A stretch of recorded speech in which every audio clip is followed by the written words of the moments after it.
game. And Flyers. Tipped in front of the net. 97.3 ESPN. WENJ. WENJ HD. Millville, Atlantic City. A Town Square media station serving all of South Jersey. Isn't it about time for somebody's favorite radio program? Yeah. 97.3 ESPN presents The Sports Bash with Mike Gill. When I'm driving, I got a guy on the radio who talks to me. I can't see him, but he talks to me. Now, live from inside the Ocean Casino Resort Studio, here's Mike Gill.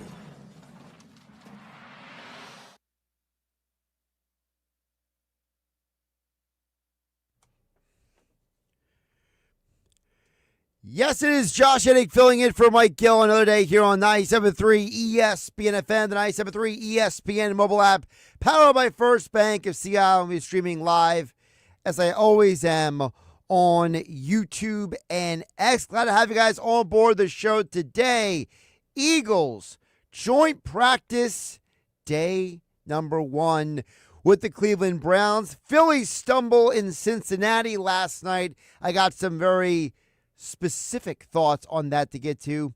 Plus, you guys can join the conversation as always on the Eagles, the Phillies, and more. 609-403-0973. Coming up on today's show, Mike McGarry from the Press of Atlantic City is back coming up at 2:30. Andy McNamara will join us, talk some fantasy football, and of course he covers the Browns for the Sick Podcast. We'll get into his thoughts on Eagles-Browns joint practice day 1. Geoff Mosher from the Inside the Birds podcast. We'll get some thoughts from him about the Eagles as well as the cornerback competition right now between Ja'Cory Bennett, Adoree Smith, and Kelee Ringo. Knicks Nuggets are back coming up at 4:30. Rob Maaddi from the Associated Press NFL Insider will join us coming up at 5. But before we get to anything else, we will get to the Phillies because under most circumstances, I would be opening a show like this talking about Eagles joint practice. But today, I got to be honest with you guys. Last night was such a slap in the face for all Philadelphia sports fans that literally where I was watching the game, the bartender, Nick, turned to me multiple times, and all he kept saying was, the Phillies suck. And it's not that they actually are a bad team. It's not that the Phillies are unable to go on from this point and win a championship. It's the fact that this organization keeps doing stuff that leaves everyone perplexed. And I know that Rob Thompson talked after the game about what happened last night. I know the players talked to the media after the game last night. But nobody, and I mean nobody, cares. What they said after the game last night was of little to no consequence on the reality of what happened last night. The Phillies just did to Ranger Suarez last night what they did to Jesus Luzardo back in May. They left him in the game for no good reason. Look, it doesn't matter what the Phillies thought was the right decision. The reality is they didn't make the right decision last night. It doesn't matter what the reason is. It doesn't matter what the explanation is. It doesn't matter what the rationale is. This organization has put way too much trust and way too much belief into one man at this point. There is one man that gets none of the criticism, none of the blame, none of the anything. It's always the manager getting the blame. It's always the players that get the blame. But nobody asks, What is Caleb Cotham doing every day? Because I'm going to ask that question. It's games like last night and many, many, many others this year that make me wonder, does anybody ask the pitching coach at any point in time, what are you doing? How is what you are doing, Caleb Cotham, helping this team? Because as far as I'm concerned, you're not doing anything helpful. You're not doing anything valuable. Someone please explain to me what Caleb Cotham does. What does he do? Because as far as I'm concerned, he's supposed to be running the pitching staff. And what does he do each and every game? He sits or stands in the dugout and doesn't move. Except when he saunters over to the microphones or the what's it called? The phone handle, picks up the phone and calls down the bullpen. Or he might have like a nobody can tell what he's saying, the Rob Thompson moment on camera.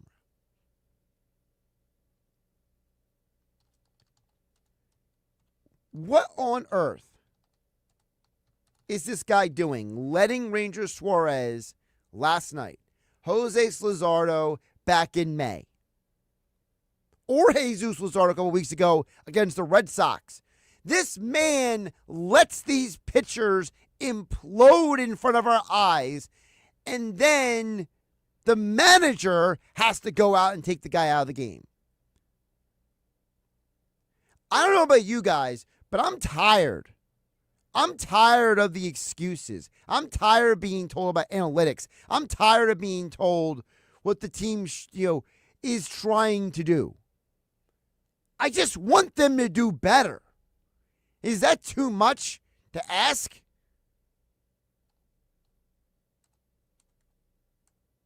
Is it? Because to me, it seems like a game last night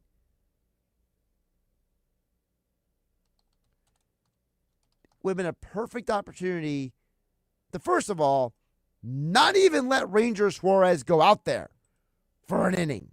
How about that? How about say, you know what, Ranger? You fought through this game. You don't have your best stuff tonight. Let's just take you out of the game and put Joe Ross in. How about that? No. Let's throw Ranger Suarez out there for the sixth inning.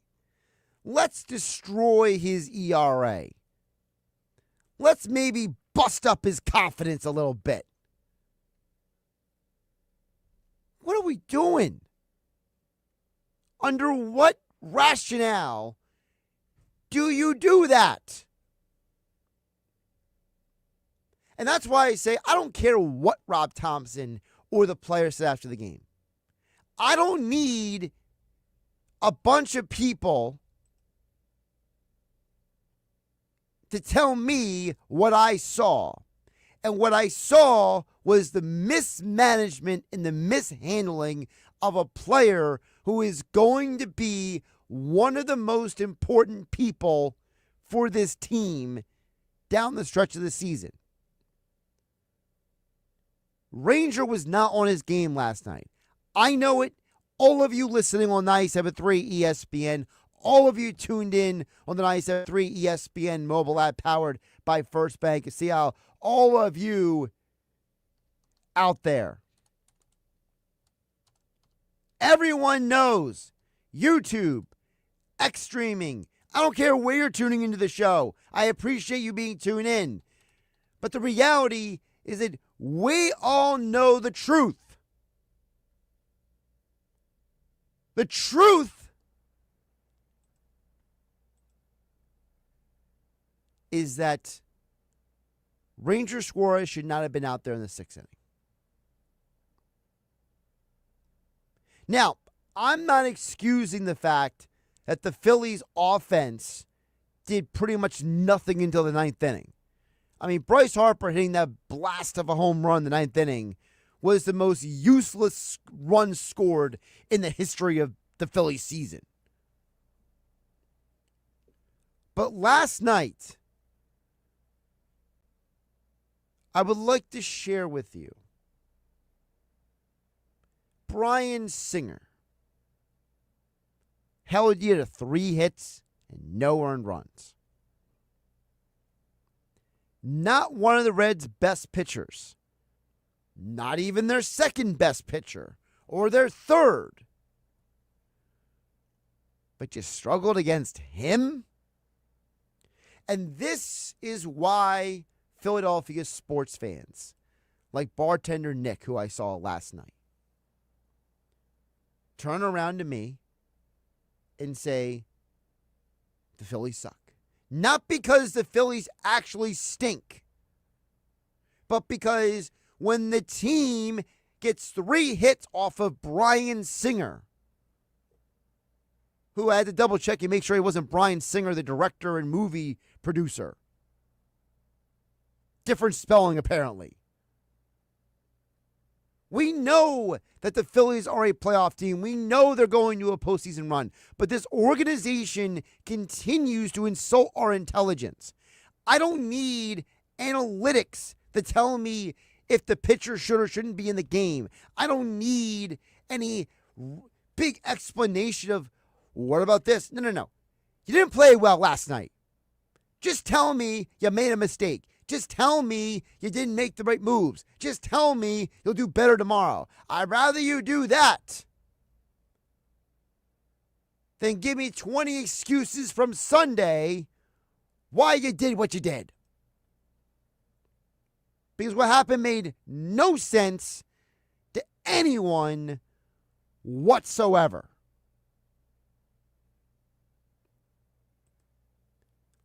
Let's get to the text board. 609-403-0973. Josh Hennig filling in for Mike Gill here on Sports Bash, Wednesday edition on 97.3 ESPN. Don't forget, we got a lot of stuff to get to today. So I don't want to make you guys wait too much longer because I feel like a day like today, I want to hear from you guys. Robbie in Little Lake Harbor chimes in. He says, last night was so bad. No MLB team.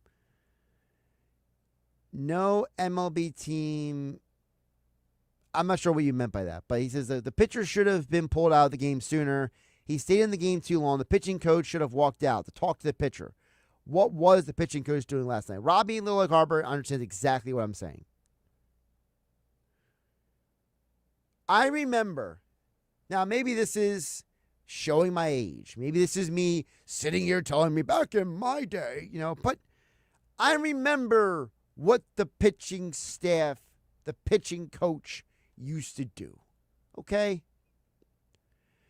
The pitching coach actually used to be famous.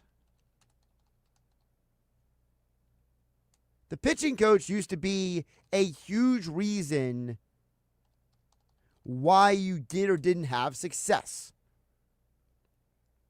For the Phillies years ago, it was Rich Doobie, right? For those great Braves teams in the 90s, it was Leo Mazzoni. For those Yankee teams in the late 90s, early 2000s, it was Mel Stottlemyre. For those Cardinal teams that won World Series, it was Dave Duncan. The pitching coach would get up off his rear, walk out to the mound, and talk to his pitcher. Robbie in Little Lake Harbor gets it.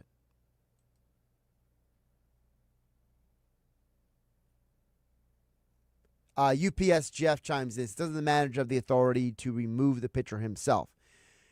Again, UPS Geoff, it's not about what authority the manager has. It's the idea that this organization basically lets Caleb Cotham run the pitching staff. He is to the Phillies pitching staff what Vic Fangio is to the Eagles defense. Does Nick Sirianni literally have the authority to pull a player off the field? Yes. But it's the idea that you have a guy who is in charge of an element of the game that's important, and the manager or the head coach is not going to sit there and override them constantly. Yes, at some point, Rob Thompson does have to do something. But this organization has put an inordinate amount of trust in the pitching coach, and it's about time he start earning his paycheck. Cole from LBI chimes in at 609-403-0973. Cole from LBI says, I know my Mets are on a skid right now, but if these stress cracks with the Phillies starting pitcher, then I'm not worried about them in the playoffs. Sanchez is the only pitcher without an issue right now. Well, that is partially true. I think the Wheeler stuff, Cole and LBI, and I'll get to your other text in just a minute. I don't think the Wheeler stuff is a long-term issue. I think that's more of a long season. We saw this in 2022. He just needs some extra time off, and he'll be fine. And Aaron Nola looked really good yesterday, by the way, at Lehigh Valley again. So I think maybe the old Aaron Nola might be back by this weekend. But between Luzardo and Sanchez, there are some cracks in the armor when it comes to the Phillies' starting pitching staff. And by the way, Taijuan Walker's not part of the problem right now. He's actually pitched solid to well. He's doing his job. Cole from LBI goes on to say, I understand what you're saying about Ranger last night, but is that his only star? He said shortcomings. His ERA the past month is 6.59. And I totally get that. And I'm not disputing that Ranger has not been pitching well. I think it's a little longer than that. I got to double check, but I think it's since the All-Star break. He has not really bounced back very well. Let me pull it up real quick. But Cole from LBI, if you have a guy who's not pitching well, right, to your point, that Ranger has not pitched well this month, why leave him in the game? You already gave up 3 runs in 5 innings. Why not say, you know what, Ranger's not doing well. He got us through 5 innings, gave up 3 runs. Let's get him out of this game. How do we know the Phillies allowed another 3 runs last night if Ranger is pulled out to the 5th inning? That's the bigger point. To me, the larger point is if you know a guy is struggling, if you know a guy is having issues, why put him out there in the 6th inning? Why put your guy under that kind of pressure? Why don't you say, hey, Ranger, good job. You survived 5 innings. Go hit the showers, buddy. Yeah, so since the All-Star break, Ranger Suarez has pitched 5 games. He has a 6.59 ERA. So, Cole from LBI, it's not just this month. It's since the All-Star break. It's the idea that you have a guy who's struggling. It's like anything in life. If you know someone is having an issue, if you know someone is struggling with something, why keep beating them over the head with it? Like, for example, let's say you have a job that involves computers, and maybe you have someone who's not really great with technology. Maybe somebody who's a little, not as tech proficient as somebody else. Well, why would you ask the person who's not tech proficient, or if someone's having a bad day, why would you pile them on with more work if they're having already a rough day? Why would you take somebody who's not tech proficient and ask them to fix all the computers? Why would you go to someone in any facet of life and say to them, you know what? Doesn't matter if you're not doing your job well. I'm going to make you do your job harder. That's what we're doing with Ranger. The guy's already struggling. The guy's literally had, 1 quality start? Yeah. He's had, 2 quality starts since the All-Star break. The other 3 starts, 6 runs, 5 runs, 6 runs earned. But yet, for whatever reason, they keep trotting him out there. Good luck, Ranger. Stephen Ventnor chimes in at 609-403-0973. Ranger's a logical choice to be the situational reliever in the playoffs after September 1st. He should transfer to the bullpen. He can come in and tie games, extra innings, set up getting a couple lefties out. See, I agree and disagree with this. I like the idea of Ranger going to the bullpen. I totally agree with that, Stephen Ventnor. What I would do is, to your other point, I would have him be the follow-up to Nola and Luzardo. Look, you basically have only two pitchers who you know can go 6-7 innings and not be a problem most nights. That's Zach Wheeler and Christopher Sanchez. But we know that Ranger Suarez, Jose Luzardo, and Aaron Nola, and Taijuan Walker all have shown that they have trouble going through a lineup a third time. They have trouble getting in to the 6th and 7th innings without getting in trouble. We got to stop asking these guys to pitch deep in the games when they're just not able to do it. So to your other point, Steven Bender, I would go to Nola and Luzardo and say, here's the deal. I need you to give me 4 or 5 innings every night. I don't need 6. I don't need 7. Unless you're throwing a no-hitter, I'm not asking you to do that. Your job is to give me your best stuff for 4 or 5 innings. Ranger, when the 4th inning is done, start getting into your routine like you're a starting pitcher. You're coming in after Nola and or Luzardo. And maybe even Walker. I don't know. I don't know what the Phillies are going to do with the rotation. My working assumption was originally that because your current rotation is Wheeler, Sanchez, Luzardo, Ranger Suarez, Taijuan Walker. The original assumption was Walker go to the bullpen, Nola to the rotation. But, maybe Steven Vender's right. Maybe the idea is send Ranger to the bullpen and then kind of like recalibrate from there. FedEx Matt. We got UPS Geoff and now FedEx Matt chiming in at 609-403-0973. He says, the pitcher had a bad outing, 1 out of 162. Josh talking baseball is brutal. Well, FedEx Matt, you commenting is brutal because we just documented that Ranger Suarez has had rough outings since the All-Star break. 3 of the 5 games, 5 or more earned runs allowed. That's more than 1 bad outing. That's more than 1 out of 162. In fact, let's pull it up just from FedEx Matt, who seems to think that I'm the biggest idiot in the world. It seems like FedEx Matt needs to get his facts straight. So let's see here, FedEx Matt. Ranger Suarez. Let's go up his baseball log, all right? How many bad starts has Ranger Suarez had? All right, so Ranger Suarez has started 18 games this year. All right, FedEx Matt. 18 games for Ranger Suarez. 1, 2, 3, 4, 5, 6, 7. Ranger Suarez had 7 games this year where he has allowed 3 or more earned runs. He has had 4 games allowing 5 or more earned runs. 3 of those 5 games, as I previously said, have come since the All-Star break. So number one, it's not 1 out of 162, FedEx Matt.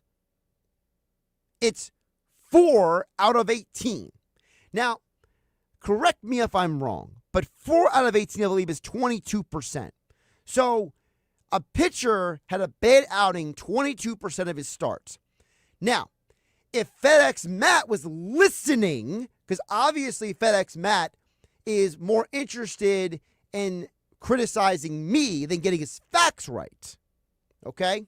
Because at the end of the day, FedEx Matt, Mike Gill being on vacation has nothing to do with me talking baseball or you listening or you getting your facts straight. So let's break it down here really quick, FedEx Matt, because since you're such a genius. Here's the deal, FedEx Matt. If you have a pitcher who through 5 innings is struggling, gave up 3 runs, wouldn't at some point during the process of that game say, you know what, Ranger, you've gotten through 5 innings, you've had some rough starts since the All-Star break, let's take him out of the game. I don't think it's rocket science, FedEx Matt. It's not a brutal baseball take. It's pretty much common sense. But apparently FedEx Matt You don't think we should blame the pitching coach? You think Ranger Suarez, having 3 of his 5 starts since the All-Star break, being, I don't know, a problem? It's just 1 out of 162?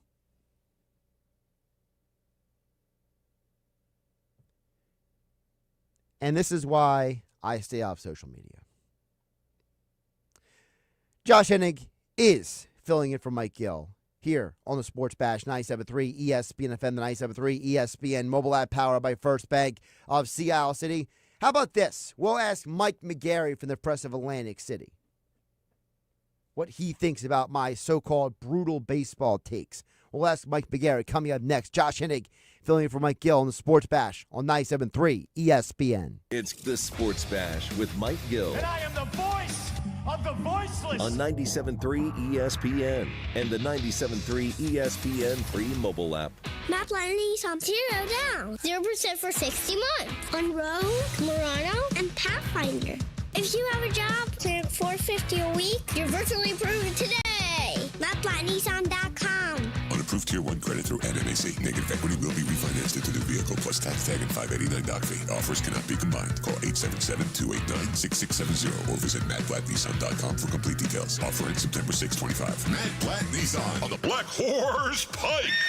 We all hear the radio ads about the IRS. They tell you to be afraid, to be scared, and they try to frighten you into calling. I'm not here to do that. Tax Relief Advocates is different. TRA is here to tell you that if you owe money to the IRS, whether it's $5,000, $50,000, or $500,000, we have a solution. It doesn't matter if you're sitting in your car, at work, or with your kids. No matter where you are, call now. 800-498-6548. Don't lose hope. TRA can eliminate or reduce what you owe to the IRS. Generous programs are now available that can give you a fresh start. Our passion is taxes and helping individuals fix their IRS problems. We have over 1,000 5-star reviews on Google and an A+ with the Better Business Bureau. You don't need to be afraid of the IRS any longer. End your tax nightmare today by visiting us online at TRA.com or call 800-498-6548. That's 800-498-6548. Tax Relief Advocates. Real solutions for real people.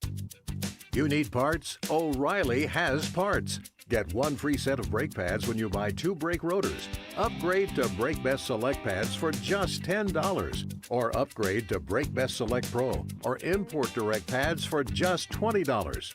Product availability. Just one part that makes O'Reilly stand apart. Restrictions apply. See store for details. O'Reilly Auto Parts. Actual price will depend on product and subscription plan. Featured products are compounded drug products, which the FDA does not approve or verify for safety, effectiveness, or quality. Prescription products require an online consultation with a healthcare provider who will determine if appropriate. See website for details, restrictions, and important safety information. Want a boost in and out of the bedroom? Hims has you covered. Introducing a new 2-in-1 approach to level up your game. Tadalafil for better bedroom performance and zinc for testosterone support. Put it all together and you've got what you need to turn things all the way up. Getting started is simple. Just go to hims.com/radio to start your free online visit. Through Hims, you can access ED treatments including pills, chews, and more. 100% online. No office visits, no pharmacy lines. Just fill out a simple intake form and a licensed medical provider will determine if treatment's right for you. If prescribed, it ships free and discreetly to your door. Find affordable treatment options at up to 95% less than brand names at hims.com/radio. That's hims.com/radio. HIMS.com/RADIO. Protect your home and auto by bundling them with Progressive, and you'll have a little less to worry about. But we know you'll find other things to worry about. Like that text you just got from your boss. Hey, call me when you get a sec. Hey, call me when you get a sec. Hey, call me when you get a sec. Oh, hey, call me when you get a sec. Yeah, this is bad. Oh, well, at least you protected your home and auto with Progressive, so you don't have to worry about that. Progressive Casualty Insurance Company affiliates and other insurers not available in all states. When you're hiring, have you ever felt like you're missing out on meeting great candidates? Well, they're not hard to find when you go to ZipRecruiter. ZipRecruiter helps 10 million people with their job search every day. People who are actively looking for jobs like yours. So it's easy to find the right person fast. 4 out of 5 employers who post on ZipRecruiter get a quality candidate within the first day. Try ZipRecruiter for free at ziprecruiter.com/free. That's ziprecruiter.com/free. In a world parched for excitement, one drink will emerge. Twisted Tea, the refreshing thrill ride of flavor. Recreating its classic role as the hard iced tea that goes down smooth. Twisted Tea doesn't just taste like real iced tea, it's made with real brewed tea and a 5% kick of alcohol. Taste the adventure with Twisted Tea Hard Iced Tea. Keep it twisted. Twisted Tea Brewing Company, Cincinnati, Ohio. Please drink responsibly. Do Crohn's disease or ulcerative colitis symptoms keep coming back? Tremfya, guselkumab, may help, with rapid remission achieved at 12 weeks and lasting clinical remission at 1 year. Some even saw visible improvement of their intestinal lining at 12 weeks and 1 year.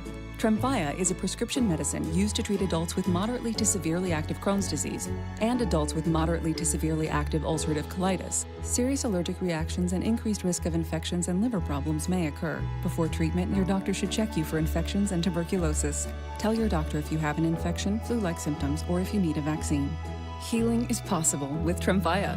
Approximately 3 out of 10 patients were in endoscopic remission at 1 year, based on areas visualized on colonoscopy, which may not represent the deeper bowel layer or entire GI tract. Individual results may vary. Ask your doctor about Tremfya today. Call 1-800-526-7736 to learn more or visit tremfyaradio.com. Hey, nice savings balance. Well done. Thanks. What you saving for? New car? Nah, it's to pay thousands in fines and court costs after I got pulled over for drinking and driving. Oh, wow. Yeah, you better keep saving. Yeah. Drinking and driving can wipe you out in more ways than one. It can hurt or even kill innocent people, drain your bank account, tear your future apart, even take your life. You're smarter than that. This Labor Day, drive sober or get pulled over. Brought to you by NHTSA. It's the Sports Bash with Mike Gill. Keeping the fans entertained and happy. On 97.3 ESPN and the 97.3 ESPN free mobile app. Josh Hennig filling in for Mike Gill on a Wednesday edition of the Sports Bash, 97.3 ESPN. We'll get back to the text board in just a bit at 609-403-0973. So apparently we have UPS Geoff, FedEx Matt, and DHL Greg now. Now I need is the USPS. I think we got the all four. The Mount Rushmore of deliveries. Mike McGarry for the Press of Atlantic City, not delivering mail, joining us here on 97.3 ESPN as the Phillies stumble in Cincinnati last night after they previously had won 12 of the last 15 games. Mike, welcome in. How you doing on this Wednesday? I'm doing well, Josh, and we want to corner the market on delivery people. That's the audience we're shooting for. And my goal when I retire is to be a part-time Amazon delivery driver. So right there, I fit right in. There we go. Well, Mike, let's get to some of the conversation we've been having with all the delivery drivers here on 97.3 ESPN, which is last night, I am still perplexed why they kept Ranger in that game in the 6th inning. It just, I don't care what the explanation was after the game. Like, I just feel like I don't need to be told why you kept him in the game. This guy now has had 3 of his last 5 starts have been rough outings, and it felt like it was basically mismanagement to let him go back out there in the 6th inning. Yeah, I thought he was out there a little long myself, but again, there are some things that come into play during the course of a regular baseball season, and I'm not going to use the Doc Rivers scheduled loss excuse, but I think they wanted to see if Ranger could kind of get out of the jam himself, or maybe, find himself or find a rhythm and maybe leave the game on a better note. That's all I can think of, in the fact that they saw him struggling out there and they just wanted to see, for future reference, can he sort of right the ship on his own? And last night, clearly the answer was no. So to your point you just made, Mike McGarry, if Ranger can't right the ship on his own, does that potentially tell you something about the way this pitching staff is going to look over the next couple of months? Because remember, we got Aaron Nola coming back soon. Taijuan Walker has actually been, somewhat reliable, basically, as a starting pitcher. Luzardo basically can't go through a lineup more than 2 times. So right now, is there maybe them, could they use what's happened with Ranger as kind of like a deciding factor in what they're going to do moving forward? Yeah, I think when it comes to Ranger, like they want to see what the situation is. If he's in a big game and he's got first and second with nobody out, or first and third with 1 out, can he get out of that jam, or do you have to go get him right away? And how much are you going to trust him in the postseason if he can't pitch in and out of jams? Right now, let's talk, Phillies trust factor in the starters, and keep in mind that this is one of the best starting rotations in baseball, and it is, I believe, the strength of this team is their starting pitching.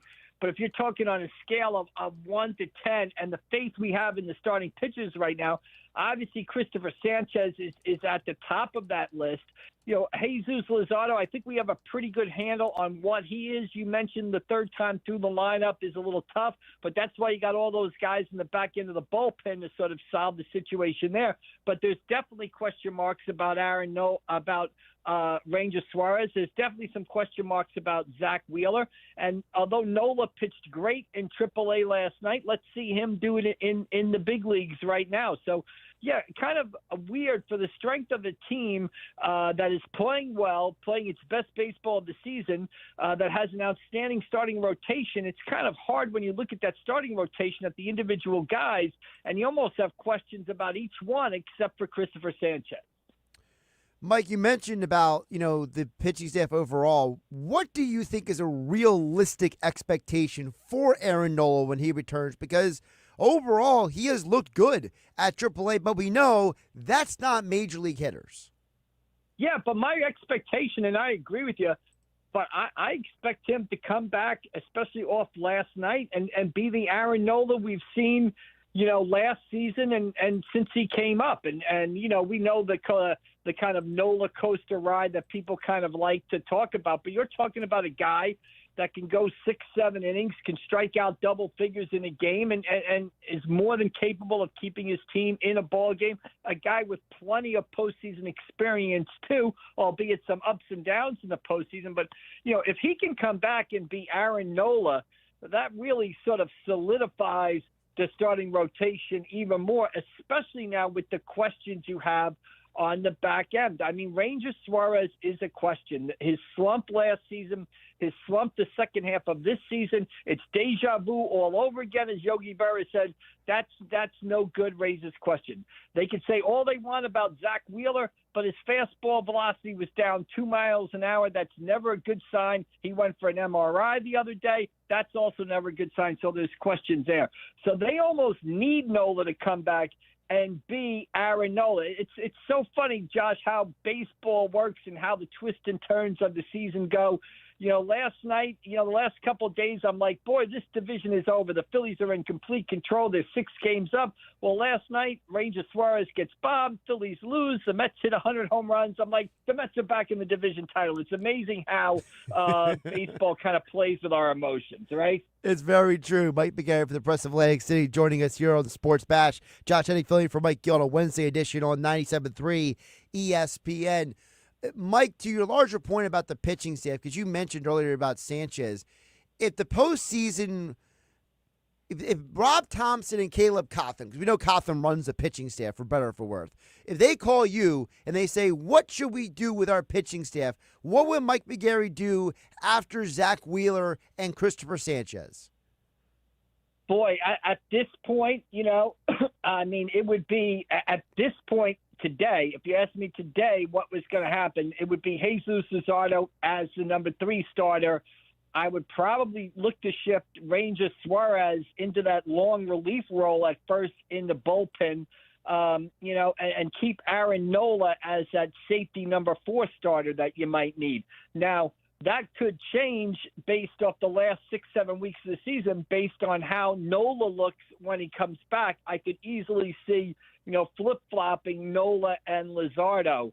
But this team, if everybody stays healthy, has pitching depth that maybe no other National League team can match. So I'd go Zach Wheeler game 1. I'd go Christopher Sanchez game 2. As of today, I would go Luzardo in game 3, and I'd have Nola as that reserve number 4 starter, though I might switch it back and forth, and I would put Ranger Suarez in that bullpen role to where if you need a guy in the 3rd or 4th inning to come in and pitch some innings for you, right now that's where I would put Ranger Suarez. Speaking of guys who will be coming back soon, we know down the road we are going to see Alec Boehm come back at some point. They're going to bring up Jose Alvarado at some point. So for you, Mike McGarry from the Press of Atlantic City, what are you doing with this roster? Because you got Weston Wilson, Otto Kemp, a little bit of redundancy there when Alec Boehm comes back. When Alvarado comes up, are you sending, Joe Ross, thanks for playing? Like, what are you doing with this roster? Yeah, I mean, when Boehm comes back, it's probably, Weston Wilson who I would send down. I would keep Otto Kemp up. He can play some infield spots. He can play left field. I kind of like his at-bats a little bit better than Weston Wilson, though Weston Wilson has started to hit the ball a little bit lately, so that's an interesting decision there. I'd probably keep Kemp up when Boehm becomes eligible. And sorry, what was the second question about the second roster decision? Or Jose Alvarado. Oh, Alvarado, yeah. Boy, that's another interesting spot. What you're going to do? I mean, I probably it's between Max Lazar and Jordan Romano. Jordan Romano, you would probably have to DFA if you wanted to take him off the roster.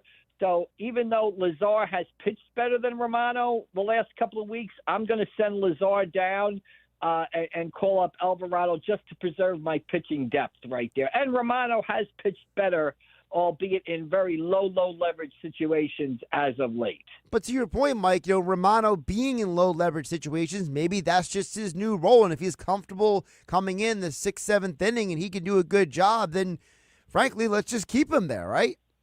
Yeah, I mean, absolutely. Plus, Josh, you don't know if there's going to be injuries here or you don't know how things are going to play out. So, I would send Lazar down so you have him in the minor leagues. He can come back in case somebody's hurt. And then I still have Jordan Romano on the roster. I just want to preserve as much of my pitching depth and as many assets as I can. So it's not always fair to the player because – Max Lazar can make an argument that he's outpitched Jordan Romano and deserves to be in the big leagues right now more than Jordan Romano. But for the overall good of the organization, that's probably not the way the Phillies are going to go. Mike, before I let you go, I got to ask you, Kyle Schwarber, does he have a real chance at winning the MVP award? Yeah, I mean, he's right there, right? I mean, Ohtani is obviously doing what he does, and Ohtani adds the pitching element to it this season. I mean, I think he starts tonight also. But, the Phillies are one of the best teams in baseball in the National League, where they have the second best record in the National League right now. And you could argue that their best player having an outstanding season is Kyle Schwarber. And it's just amazing to see what he's done. It's also amazing to see how Cincinnati has kind of – I thought there was some tampering rules in baseball. I think they're going to pull out Kyle Schwarber's kindergarten teacher to throw out the first pitch tonight. They had his dad throw out the first pitch last night. There got his little league coach out there. I mean, they're doing everything but, put up in a sign saying Kyle sign here. And I think it's an indication of what the Phillies are going to face in the offseason. I wrote last week for my must-win column, gosh, I started the year, I thought Kyle Schwarber, 3 years, $30 million. Then he, got off to a great start. I said 4 years, $30 million.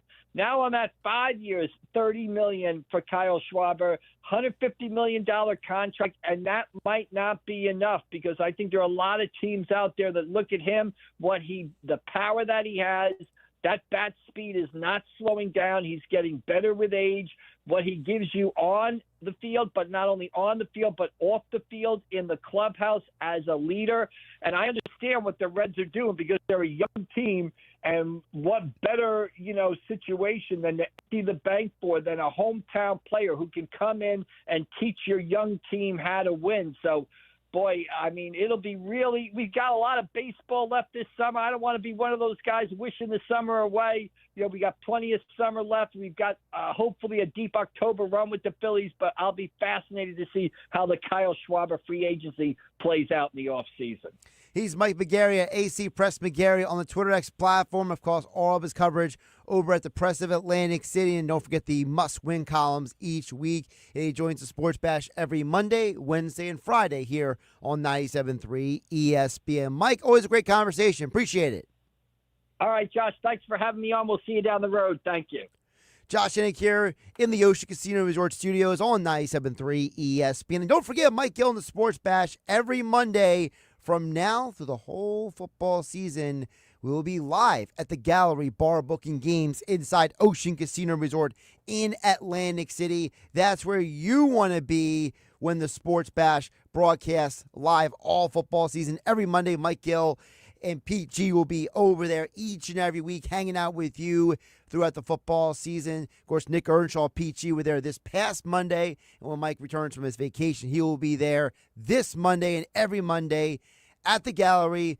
Go to the Gallery, go to Ocean, go for the win. For more information, visit theoceanac.com. Back to the text board, 609-403-0973. On the other side, Josh Hennig hanging out with you on a Hump Day Wednesday, filling in for Mike Gill on the Sports Bash on 97.3 ESPN. You're listening to the Sports Bash with Mike Gill. And if you're not down with that, we got 2 words for you. On 97.3 ESPN and the 97.3 ESPN free mobile app.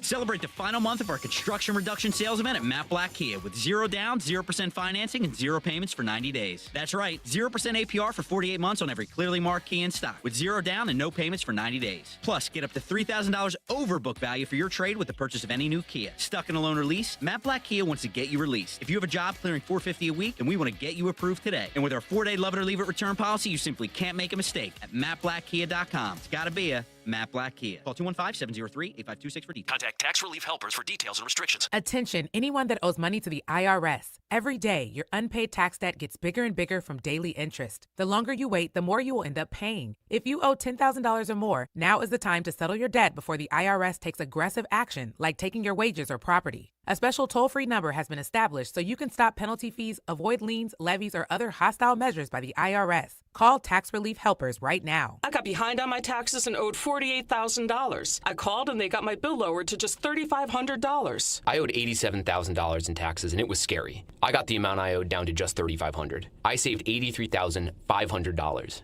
If you owe money to the IRS, don't wait another day. Your tax debt gets bigger and bigger from daily interest. Call right now before the IRS enforces liens, levies, or other aggressive measures. The call and consult are absolutely free. Call now. Call 800-972-4215. 800-972-4215. That's 800-972-4215. Some things can steal your sunshine. Ugh, I just got my hair done. Sorry, the cooler's broken. Anyone see my flip-flops? Anyone? But COVID-19 can steal a lot more. I just took a COVID test. Ugh. Prescription medications for COVID exist. If you test positive this summer, ask your doctor if they're right for you. Visit PfizerForAll.com/COVID-19 to learn more. Sponsored by Pfizer. When you're hiring, have you ever felt like you're missing out on meeting truly great candidates for your roles? It seems impossible to find them, but they have to be out there somewhere, right? Well, they're not hard to find when you know where to go, and that place is ZipRecruiter. And right now, you can try ZipRecruiter for free at ZipRecruiter.com/free. ZipRecruiter helps 10 million people with their job search every day. And because these people are actively looking for jobs just like yours, it's easy to find the right person right away.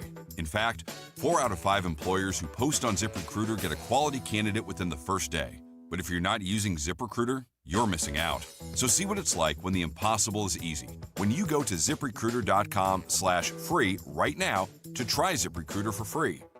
Once again, that's ZipRecruiter.com/free. ZipRecruiter.com/free. Never miss out on great candidates with ZipRecruiter. Progressive knows when you're in your RV, you're already on vacation. That's when you become Vacation You, who just camped where there's absolutely no shade. Even though regular you burns easily. In fact, vacation you burns too, but is too stubborn to admit it, which is why regular you gets in trouble at the dermatologist because vacation you doesn't do doctors. So bundle your RV with your home or auto policy and earn an automatic discount from Progressive. And spend the savings on the both of you. Progressive Casualty Insurance Company affiliates and other insurers. Not available in all states or situations. Paul's new drone startup just lost its most genius computer scientist. We just lost our best genius to some new genius who's got a genius new idea. I'm going to have to find a new genius, or two half-geniuses, and fast. He needs a computer scientist that can keep his startup from falling down. I need Indeed. Indeed you do. When you sponsor a job on Indeed, it's easier for talented candidates to find it, which makes it easier for you to hire them. Visit Indeed.com/credit and get $75 towards your first sponsored job. Terms and conditions apply. With GMF financing to qualified buyers excludes Traverse and Corvette excludes prior sales. Here comes the big one, the once-a-year summer clearance at Bennett Chevrolet. We've got to move every vehicle immediately to make room for next year's models. So while they last, get here now and get your new Chevy at the true GM supplier employee price. Plus, you keep all the rebates, saving you up to 20%. That's 20% off. Stop and think about how thousands of dollars 20% off can be on your new vehicle if you get to Bennett now. And with available 0% financing, you'll have even lower payments. And get this, if you tow, push, or drag in any clunker, you'll get at least 10 grand towards any pre-owned in stock. Yes, a minimum 10 grand. Imagine how much you'll get if it runs. One more thing, Bennett's non-commissioned sales team is the best. No pressure ever, because they're paid based on your satisfaction, not your budget. Hurry in for best selection. Together, let's drive. Bennett Chevy, Egg Harbor Township, and BennettChevy.com. You're listening to The Sports Bash with Mike Gill on 97.3 ESPN and the free mobile app.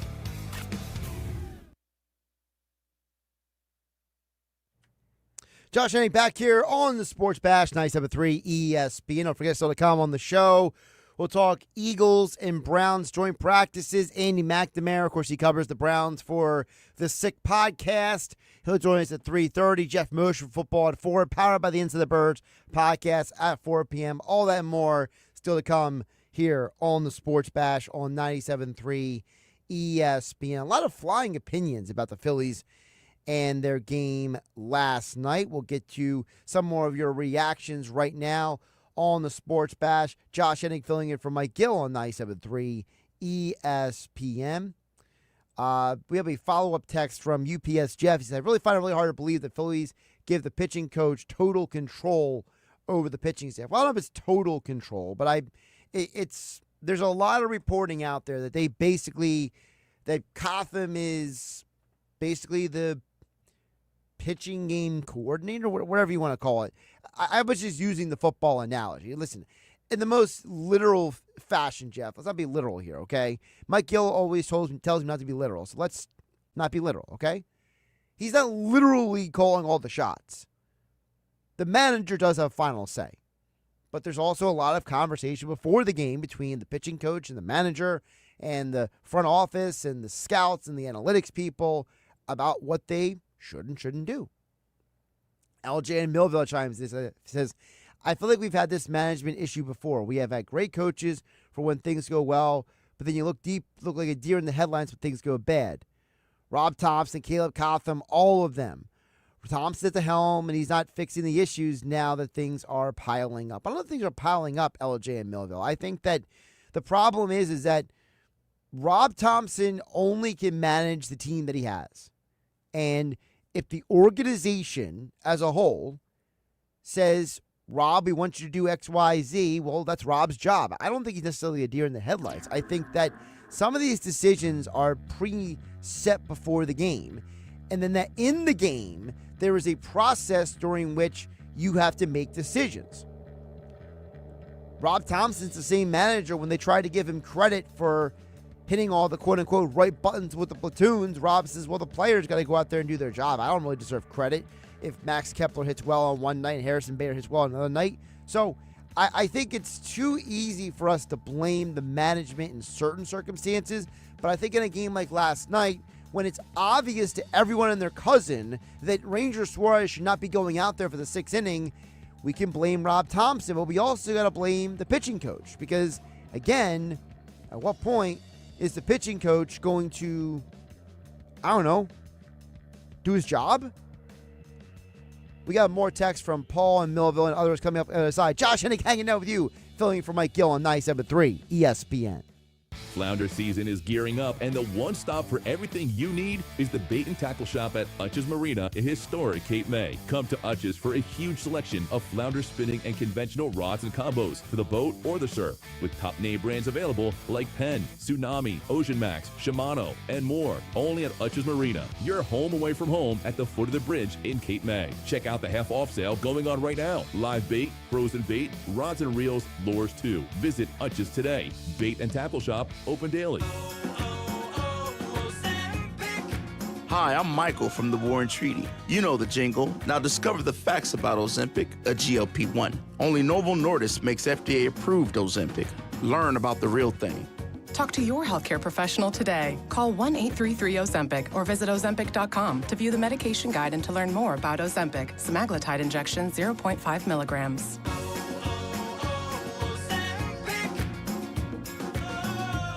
Instant Services, your total comfort specialists, are ready to keep your home running right year-round. Call in the pros at Instant Services for your HVAC, plumbing, or electrical needs in South Jersey, Pennsylvania, and Delaware. With free in-home HVAC estimates, 24/7 emergency service, and multiple payment and financing options, we make comfort convenient. And now's the perfect time to ask about our preventative maintenance memberships, designed to help you avoid surprise breakdowns and extend the life of your system. Visit instantservices.com today. Kohl's Back to School sale is here with deals on looks your kids will love all year.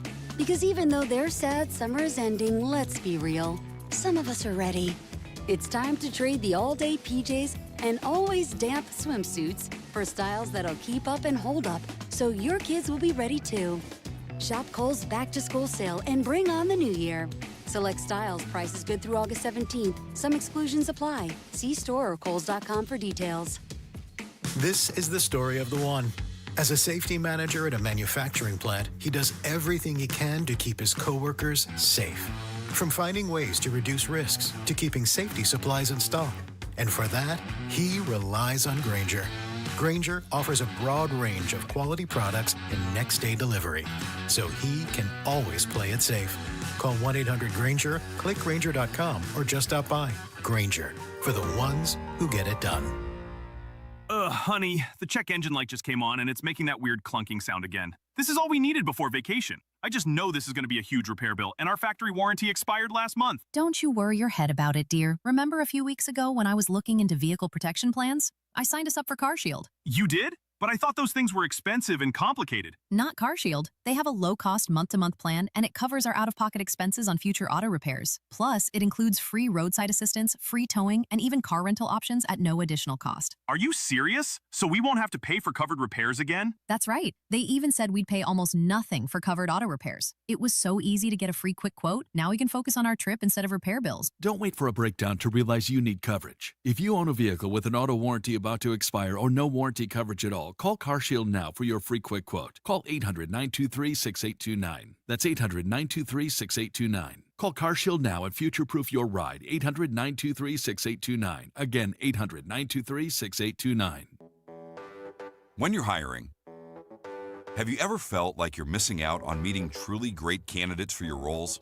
It seems impossible to find them, but they have to be out there somewhere, right?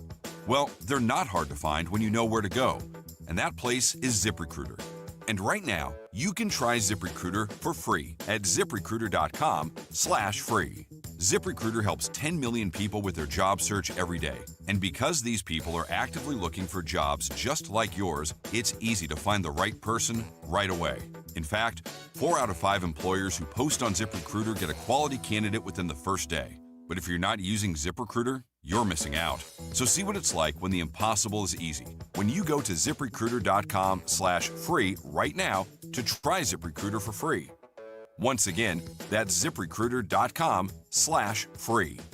ZipRecruiter.com/free. Never miss out on great candidates with ZipRecruiter. Mapline Nissan makes car shopping fun. Every clearly marked Nissan 0 down, 0% for 60 months. Bring your old car to Mapline Nissan. Because if you're stuck in a loan or lease, AJ the Trademan can get you released. MapLineNissan.com. Unapproved Tier 1 credit through NMAC. Negative equity will be refinanced into the vehicle plus tax tag and $589 fee. Offers cannot be combined. Call 877-289-6670 or visit mattblacknissan.com for complete details. Offer ends September 6, 25. Matt Black Nissan on the Black Horse Pike.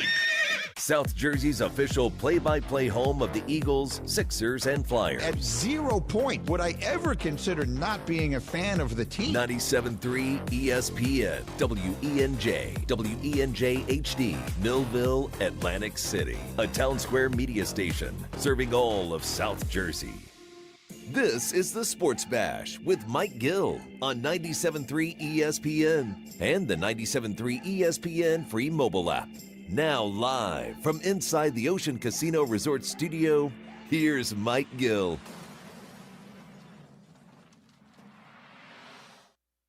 Three o'clock hour of the Sports Bash. Josh Hennig filling in for Mike Gill on a Wednesday on 97.3 ESPN. Sponsored by Broadlee's Plumbing, Heating, and Air Conditioning. Broadlee's is your trusted source for heating and plumbing service and installation for generations. Call them at 609-390-3907 or visit them online at broadlees.net. Still to come, we'll get the latest on the Eagles and the Browns joint practices. And don't forget, preseason game number 2 this Saturday. Merrill Reese and Mike Quick call the action. 12 p.m. is the pregame coverage following Billy Schwab in the locker room. 1 p.m., Merrill Reese, Mike Quick call the game right here on 97.3 ESPN. We'll get back to text board in just a bit. 609-403-0973. Don't forget, still to come, Andy McNamara from the Sick Podcast. We'll get some Browns perspective from him coming up at 3:30. Geoff Mosher from the Inside the Birds Podcast, InsideTheBirds.com, with the latest from Eagles training camp, as well as the cornerback competition between Bennett, Jackson, and Ringo. We still have Knicks Nuggets coming up at 4:30, and then Rob Maaddi from the Associated Press, NFL Insider, will join us coming up at 5 p.m. By the way, Christopher Sanchez, pitching tonight. I don't think we have to worry too much about the pitching staff tonight, right? At least that's, I believe, how Paul from Millville would quantify it at 609-403-0973. Paul from Millville says, I am so tired of hearing that the Phillies had the best rotation in baseball. The national media keeps saying, I hear people on 97.3 say it, all my buddies say it. Josh, you said it best. The Phillies have 2 guys that we can rely on to go 6 innings. And let's be honest, can we even rely on Wheeler at this point? That means our rotation stinks. At this point, I trust Walker the most after Wheeler and Sanchez. Well, a couple things, Paul from Millville. First of all, I totally appreciate your frustration. You sound like Nick the bartender I was talking to last night. The problem is, Paul and Millville, there are pitching problems across baseball. So the reason why people can say the Phillies are the best rotation is because most teams don't have a good rotation. The Padres pitching staff is such a mess. They were considering trading their second best pitcher at the deadline to get bullpen help. Now, they got it from elsewhere. They didn't have to give up Dylan Cease, but still, they were considering it. Pitching is such a mess in baseball today that guys are just, Merrill Kelly's getting recycled in Texas. You see how that's going for the Rangers. So pitching in general is not as good as it used to be, Paul Miller. That's why people are so inclined to say the Phillies have one of the best rotations in baseball. Now, to your larger point, if it's Wheeler and Sanchez you trust, but then it's Walker, that is a huge problem because, as Mike McGarry mentioned in the last hour, we talked about it, Luzardo can't go through the lineup more than twice.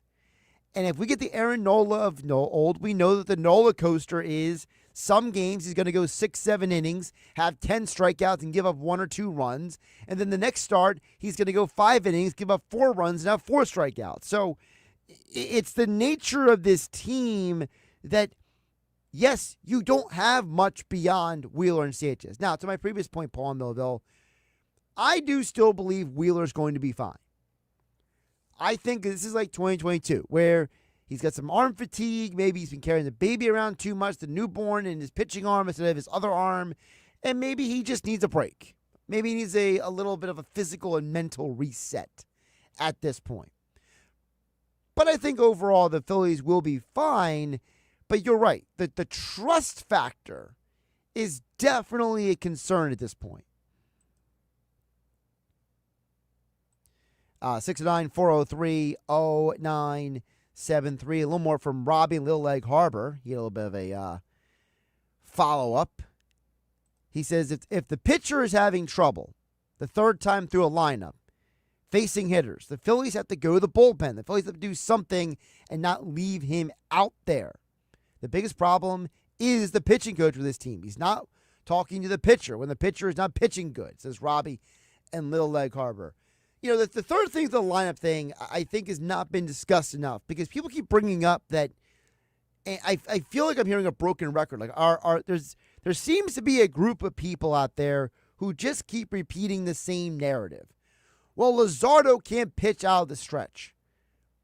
When the problem with Luzardo is not pitching out of the stretch. If you actually watch Luzardo pitch, you realize that the stretch is not the issue. Now, again, this goes back to the frustrations for all of us. If you're a fan, if you are a consumer of the Phillies like we all are, it doesn't take rocket science to see that Luzardo seems to have trouble the deeper he goes into a game. I don't think that's some wild coincidence, right? I don't think it's just some, hey, can you believe? No, I think it's part of the story. Part of the story is when you look at Luzardo on the season, you realize that the numbers are pretty clear what he is during the course of a game. The first time through a lineup, Jose Luzardo, now again, if I have access to these stats, the Phillies can look at the same stats, okay? It's not rocket science. But Luzardo, the first time through a lineup, batting average against 255. Second time through a lineup, 284. Huge difference, right? In fact, if you look at Jose Luzardo on the season, the first time through a lineup, he has given up 7 home runs this year. The rest of the game, he gives up 5 home runs this year.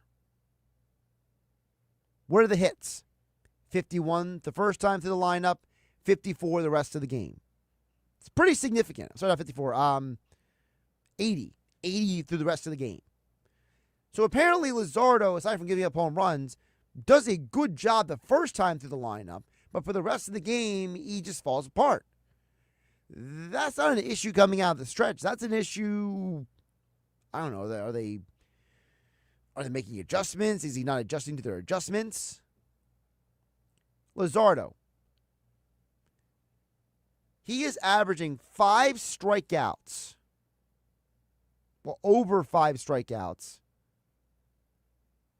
through the first time through the lineup. But once he gets past the first time through the lineup, he is averaging less than 3 strikeouts per outing. Again, if you break it up by when he's pitching to these guys. His numbers get worse the longer he pitches. It's just a fact of life. So I think there should be some questions about why are we letting these pitchers go through the lineup multiple times? I think it's a very, very, very fair question to ask. By the way, the Phillies lineup is out for today's game. By the way, it's a 5:10 first pitch. So we'll keep you updated during the 5 o'clock hour here on the Sports Bash. Josh Hennig filling for Mike Gill on 97.3 ESPN. And as always, the Phillies lineup, it is brought to you by Instant Services, South Jersey's premier HVAC, plumbing, and electrical services provider. Go to instantservices.com to learn about their preventative maintenance memberships and how they can keep your systems running strong year-round. So let's get the Phillies lineup here. The good news is it's different than last night. I know it's not that simple, but Turner, Schwarber, Harper, Real Muto is back in the lineup after he took the day off yesterday. Castellanos, then Brandon Marsh in left field. Harrison Bader in center, Stott at second, Otto Kemp at third. So a couple of very interesting points to look at with this Phillies lineup at this point. Number one, they are going with what a lot of us have been saying for a while. Stop playing Kepler, put Bader in center, Marsh in left. It's your best defensive lineup, and it's arguably two hitters that you know have overall been doing well this year, right? So I like the fact that they are actually going with a lineup that makes sense. Put your best players on the field. Now, I am curious why they're putting Real Muto 4, Castellanos 5, Marsh 6. I feel like that in a lineup that's missing a legitimate bat behind Bryce Harper, is Real Muto the best option? Maybe, maybe not. But obviously it can't be Castellanos because he can't function in that role. I like the idea of breaking up the lefties. I don't need Marsh and Stott or Marsh and Kepler or any of these lefties back-to-back. There's only should be two lefties back-to-back in this lineup at all. That's Schwarber, Harper, that's it. The other part that's interesting about this lineup is, remember last week, you had Kepler and right instead of Castellanos. Now you have Kepler out of the lineup. Who are they playing against today? Well, it's Hunter Green. Well, we know Phillies love their analytics. Harrison Bader is a better hitter in his career against Hunter Green than Max Kepler. It gets us back to the point where Bader actually has better numbers against right-handed pitching than left-handed pitching. Bader has a home run and 2 RBI in his career against Hunter Green. Max Kepler, 2 strikeouts and a walk. Yeah, who do you want in the lineup? Here's the other side of it. The Phillies overall, if you take all the Phillies hitters and their career stats against Hunter Green, they are batting .308 in 52 plate appearances. So 52 at-bats. Combined, they have 10 RBI, 4 walks. Now, they do also have 14 strikeouts. So Hunter Green, this is a boom or bust guy versus the Phillies hitters historically. He's either striking you out or you're getting hits off of him.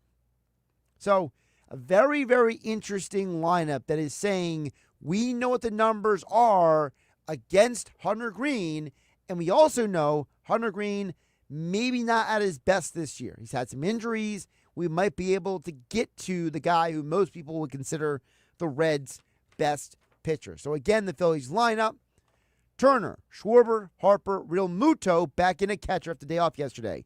Castellanos in right field, Brandon Marsh in left field, followed by Harrison Bader in center, Bryson Stott at second, Otto Kemp at third, Christopher Sanchez on the mound for today's game.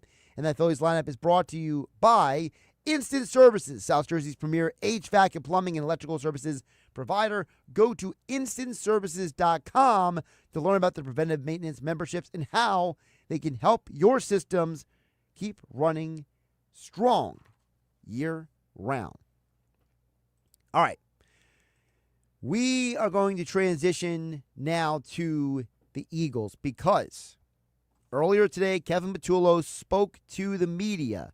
I want you to hear what he had to say because as we start digging deeper into the Eagles conversation, Patullo's got a lot of interesting situations going on, all right? He's dealing with changes at the guard position, right? Dickerson, not out there. Kenyon Green, not out there. How do they adjust to that? What is the game plan this week for the joint practices?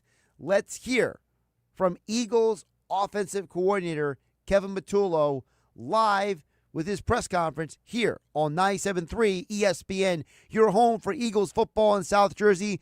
Eagles Browns this Saturday. Merrill Reese and Mike Quick call the action. Pre-game coverage starting at 12 p.m. following the locker room with Billy Schweim. And then Merrill Reese and Mike Quick kick off at 1 p.m. here in your home for Eagles football in South Jersey, 97.3 ESPN. Right now is Eagles offensive coordinator Kevin Patullo. All right, ready. Kevin, what are your main goals of these joint practices? What are you most trying to accomplish? I think the biggest thing is just run it like a game as best we can so we can feel just the structure and the organization of the flow of how we're going to do things and get plays in and out and organize it to where the guys feel like they're playing in a game. That's why these things are fun, because you can go against another opponent. They haven't necessarily seen what we're going to do, and we can kind of get in the flow of play calling and game-like situations. How was the operation on Friday night? Oh, it was good. It was really good. I mean, we were really smooth with it. We had no problems with anything. It felt good. I know all the guys were enjoying it, so I think it was really good. With Landon working his way back, what are you seeing and trying to find out about your depth at left guard? Yeah, I think the biggest thing is, right, we have the best O-line coach in the NFL, so from that standpoint, you know, we feel really confident no matter what happens and who plays in that position. So Stout's done an unbelievable job throughout the years of getting somebody ready to play, you know, whoever that is, and not really skipping a beat. The same breadth there is Tyler Steen an option that he can play there? Well, I think really all those guys are just going to work throughout the rest of camp, and then whoever we need to show up will show up. Like I said, I think Stout does such a good job of having all those backups ready no matter what the situation is. And Steen's played over the years, come in from, you know, off the bench and played. So I think we feel really confident with what Stout has planned for. What are you seeing from Brett Toten? I mean, like, even before Landon got hurt, he seemed to be taking the second team reps at left guard. Yeah, he's a really smart individual, really good with the detail of the game. He understands a lot of positions, which is great to have a guy like that can line up in multiple spots and be able to step in if something happens. So I think that's the biggest thing he brings. And I think he's been in the system for a while. He understands what we want to do and the way Stout teaches it, which is really important. So the details of it feel very natural when he's next to the other guys. Kevin, how does a guy like Darius Cooper look so comfortable after making a big jump in level of competition? I think really when you look at it, it's a testament to Aaron Moorhead, right? Aaron and I were together, you know, at Texas A&M. We have a long relationship, and he's done a good job throughout his career of developing guys. And I think he had a good feel for what he needed to teach Coop as far as coming in from the college level, where he needed to get to, how to help him with certain things. You know, I know AJ's kind of taken him under his wing. So I think there's people that are looking out for him in his best direction and understanding, you know, you can't learn it all in one trip, right? He's got to kind of be patient, getting him to understand patience is okay, and then we'll get you to where you need to get to. Do you think maybe this first time that Darius sort of like flashed you that you were like, oh, interesting? I think really his physical skill set, you could kind of see it in the spring a little bit, just running around like, okay, this guy's a little bit different. So I think from that standpoint, you just don't know how far it'll go. And that's where we just got to continue to push him to see how far he can get with his game. And he's done some nice things, but we all know, right, it's a long haul. So he's got to continue to kind of do that to just keep progressing. So when we see the progression at the end, you know, we'll see what we have. How much different schemes from things? Do you do anything to figure the offense in terms of that? Yes and no. Like, we obviously kind of treat it like a game. We kind of know what he likes to do. We played him last year. So I think from that standpoint, yes, there's certain things we'll have in that we may not have in against Vic and vice versa. But a lot of it's just about execution. Like, you want the guys to problem solve. We don't know what Jim's going to do. You know, him and I have talked just briefly about just the practice, the structure of it. But it's a good test for our guys to kind of say, okay, we got to go against something new. We've worked this play against Vic at length. Now let's see if we can problem solve it and execute it against a different defense so that during the year we feel comfortable against whatever defense we're getting, we can run the plays. Do you think maybe these past 4 years you've had to go to the backup quarterback? Do you spend these preseason games thinking about how you would call a game for Tanner if you were to play? I think really when you know, I've spent time, like you said, with the quarterbacks, that you kind of get a feel for what they're good at, what they like, and what they're comfortable with in games. And I think that kind of showed in the game the other day. You can kind of have a feel for a sense of what he's good at, and you kind of talk to them and build that relationship about what, when you call a play, they're comfortable with hearing what you're saying, knowing how to execute it and keep yourself on track. So I think there is a little bit of getting a feel for guys. He's been around for a little bit, so I think we have a good feel for each other and kind of where we need to go if he had to play. And then I think the other guys, we're still working through that, and just it'll be a work in progress. With your plug and play that they've been doing this long, Mm-hmm. you only had 3 full practices with the 2 of them together. Does that impact how you evaluate where the offense is right now? Not really. I mean, I've been around them for so long, and I've been in the room with them, and I have good relationships with them. They're constantly in my office. Devontae hangs out all the time, and AJ, and we just talk about things and go through things, and it's been like that the last 4 years. So I'm really comfortable with who they are and what they bring, and I know when the lights are on, they're going to do what they need to do, and what they can do is obviously really, really, really well. With your depth at wide receiver, last year you guys opened the 53-man roster with 5 on the roster. Mm-hmm. What goes into the conversation of like evaluating what you have right here and possibly expand it to 6, or what kind of goes into that? What does that mean for the offense? I think obviously it's a big discussion with everybody. So it's Nick and Howie and myself, and we all sit down and decide. It's really a big picture thing. Sometimes you can have more, sometimes you can't, depending on the other position groups. So really it's a big picture thing as far as how many you can keep on the roster. Are you advocating for that? Johnny, Say it again. Are you advocating for that? To be honest, it's whatever's best for the team at that point, because sometimes other positions need other people.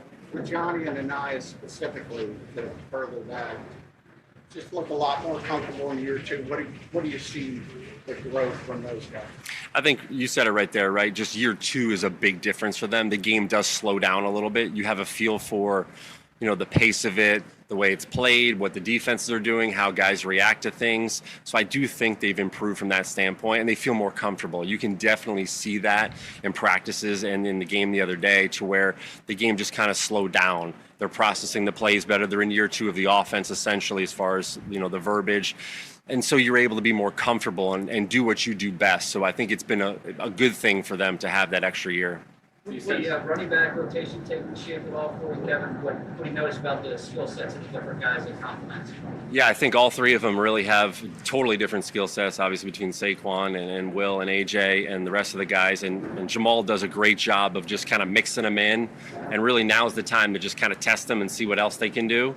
You don't know a skill set until you see it, right? So I think we've done a good job of putting AJ in positions to catch balls and run routes, and put Ship in a position to be a pure runner, so you can kind of test it all now and see what you have. And Jamal does a really good job with that to kind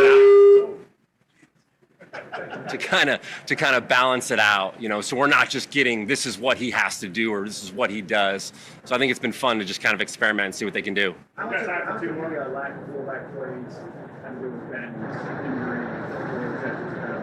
A little bit of that, and a little bit of these are public practices, so I just gotta be careful with how much you really want to do in those settings. So a little bit of both.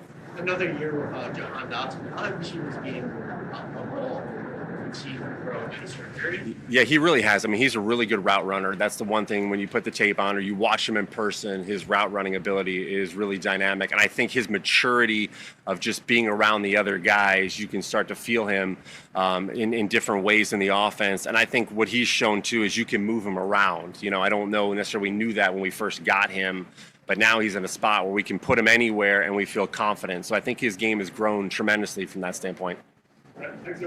Thanks, guys. Appreciate it. Couple of big takeaways there from Kevin Patullo speaking to the media earlier today with joint practices with the Browns. A lot of what we expected about the joint practice, but I thought what he said about the Eagles and the O-line is very interesting, because Patullo overtly talked about, because they asked about, hey, Brett Toth being out there, Landon Dickerson, what are you seeing from him? And I thought he described Brett Toth's intelligence. He's talking about his understanding of the line. He pointed to how Jeff Stoutland, he's really done a great job at, getting these guys ready, making sure guys are able to play whatever the position they need to play. And I thought it was interesting because he didn't talk about Toth's strength, his size, his physicality. No, it was all about, hey, this guy he's smart. He knows what he's doing. He knows what we need him to do, and he goes out and does it. I think that's a very, very interesting point there by Patullo that, hey, maybe Brett Toth isn't the guy that we think is traditionally the guy that we would put out there, but he is a guy that seems to be the best person to do the job right now. And then the other player I thought that was very, very interesting that he brought up, they did ask him about the young wide receiver Darius Cooper, okay? And I know we've all joked about, Tarleton State, and all that kind of stuff. But the reality is that, Darius Cooper might be a guy who I don't know if he's going to make the roster, but he could certainly land on the practice squad, or they might stash him on the roster so they don't lose him through waivers. He may be a guy that they're looking at and they're saying, you know what, between Johnny Wilson, Anais Smith, and Cooper, that might be our 3, 4, 5 receivers down the road, because don't forget, John Dotson, free agent after this year. A lot of things to keep in mind. Interesting stuff there from Kevin Patullo. Eagles, Browns joint practices. We'll get into all that more coming up on the other side. Andy McNamara, he will be joining me here on 97.3 ESPN. Of course, you know him for our fantasy football conversations throughout the football season for the last 6 years. But Andy also covers the Browns for the Sick podcast. We'll get his perspective on all of this coming up next. Josh Hennig hanging out with you, filling in for Mike Gill on the Sports Bash on 97.3 ESPN FM, the 97.3 ESPN mobile app powered by First Bank of Sea Isle City. And we are streaming live on YouTube and X at Josh Hennig. Like, subscribe. Andy McNamara, Eagles, Browns joint practices talk coming up next. You're listening to the Sports Bash with Mike Gill. Never thought this radio stunt would catch on so big. On 97.3 ESPN. With GMF financing to qualified buyers excludes Traverse and Corvette, excludes prior sales. Here comes the big one, the once-a-year summer clearance at Bennett Chevrolet. We've got to move every vehicle immediately to make room for next year's models. So while they last, get here now and get your new Chevy at the true GM supplier employee price. Plus, you keep all the rebates, saving you up to 20%. That's 20% off. Stop and think about how thousands of dollars 20% off can be on your new vehicle if you get to Bennett now. And with available 0% financing, you'll have even lower payments. And get this, if you tow, push, or drag in any clunker, you'll get at least 10 grand towards any pre-owned in stock.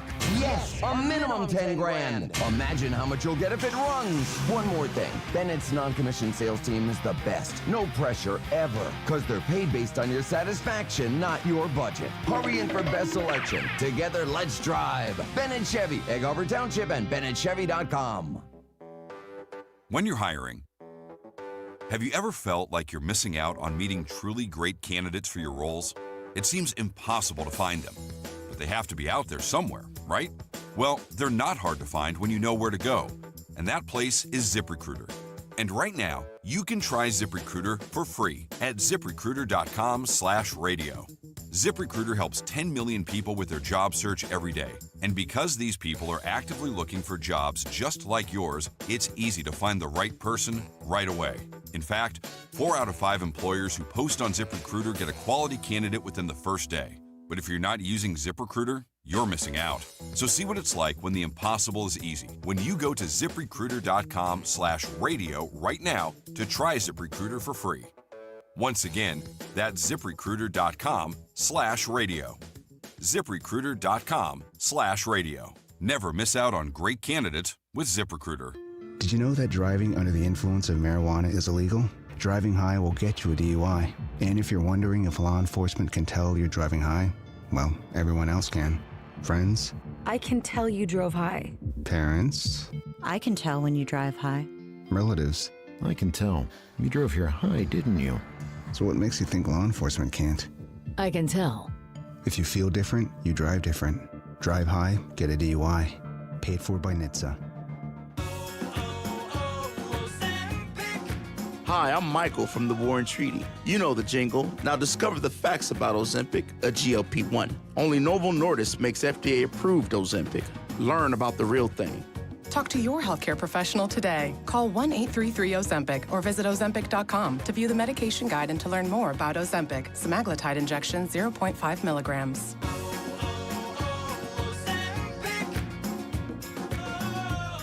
This is the story of the one. As a safety manager at a manufacturing plant, he does everything he can to keep his coworkers safe. From finding ways to reduce risks to keeping safety supplies in stock. And for that, he relies on Grainger.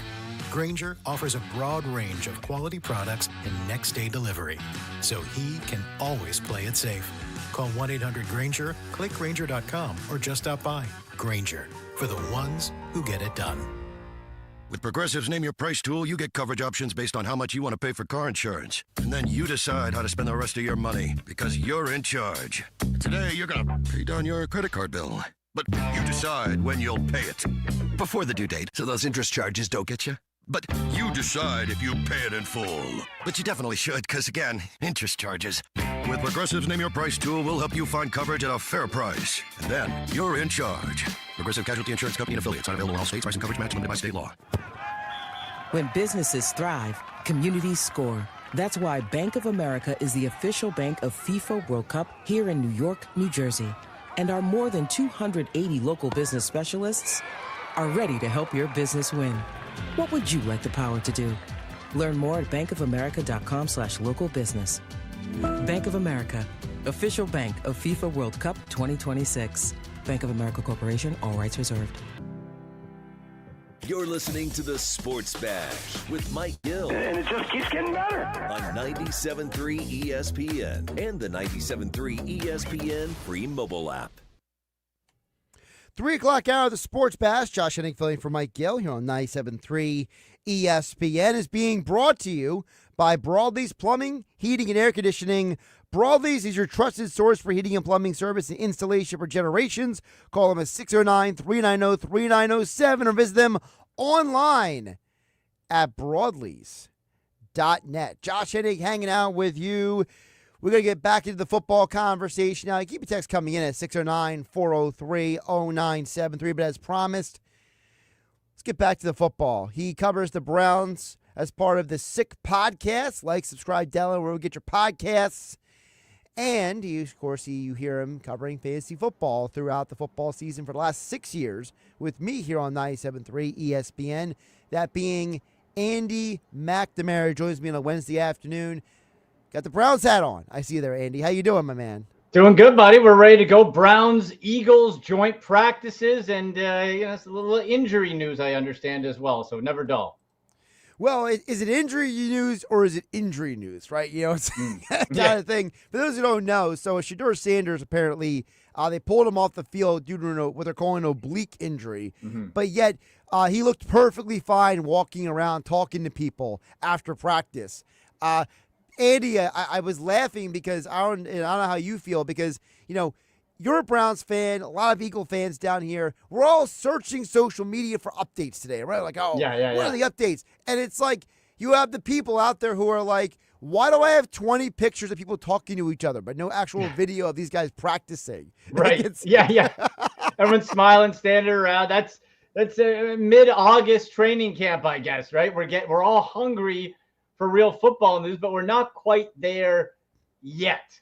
And that's kind of, I'm very interested to hear after tomorrow sort of what comes out of from both sides, the Eagles and the Browns, because the last time the Browns and the Eagles had a training camp joint practice sessions, the Browns made that surprise playoff push with the same Joe Flacco and made the playoffs. So I'm hoping things can repeat itself there. Well, let's get into that a little bit because I think one of the interesting takeaways from the joint practice, aside the fact that they almost had a fight, but they didn't have a fight, whatever, was that, one of the conversations for Eagle fans coming into this game, Andy, was, well, what are the Browns going to do offensively in these joint practices in this preseason game? Because we have a huge competition right now for the second cornerback spot between three different players. And today it looks like that, even Quinyon Mitchell got a little beat by Jerry Jeudy, whereas Jacorian Bennett performed well against Jeudy. Now, again, Jerry Judy's a very good receiver, but what does it say to you that the Browns offense was able to have the kind of success they did in this joint practice? Well, I think it's probably a case where I want to see what happens tomorrow, right? This is step one. It's always that second day of practice where That's usually when the fights come too, right? If there's a little receipt from the day before type of deal. But I'm looking at on ESPN Cleveland, they have the quarterback tracker for Browns QBs today. And Sanders didn't throw. Flacco 6 for 13, Pickett 5 for 6, Gabriel 6 for 19, Huntley 3 for 4, because Lord knows they need more quarterbacks because of the injuries. So I think it might just be something where I wouldn't be throwing my alarm bells on if I'm the Eagles or Eagles fans right now, but I'm certainly paying attention because outside of Jerry Jeudy, that receiver core isn't that great on paper, right? Deontay Johnson, can he keep his head on straight? If he does, we know he can be a very good possession receiver. But he was terrible last year and was in his own head.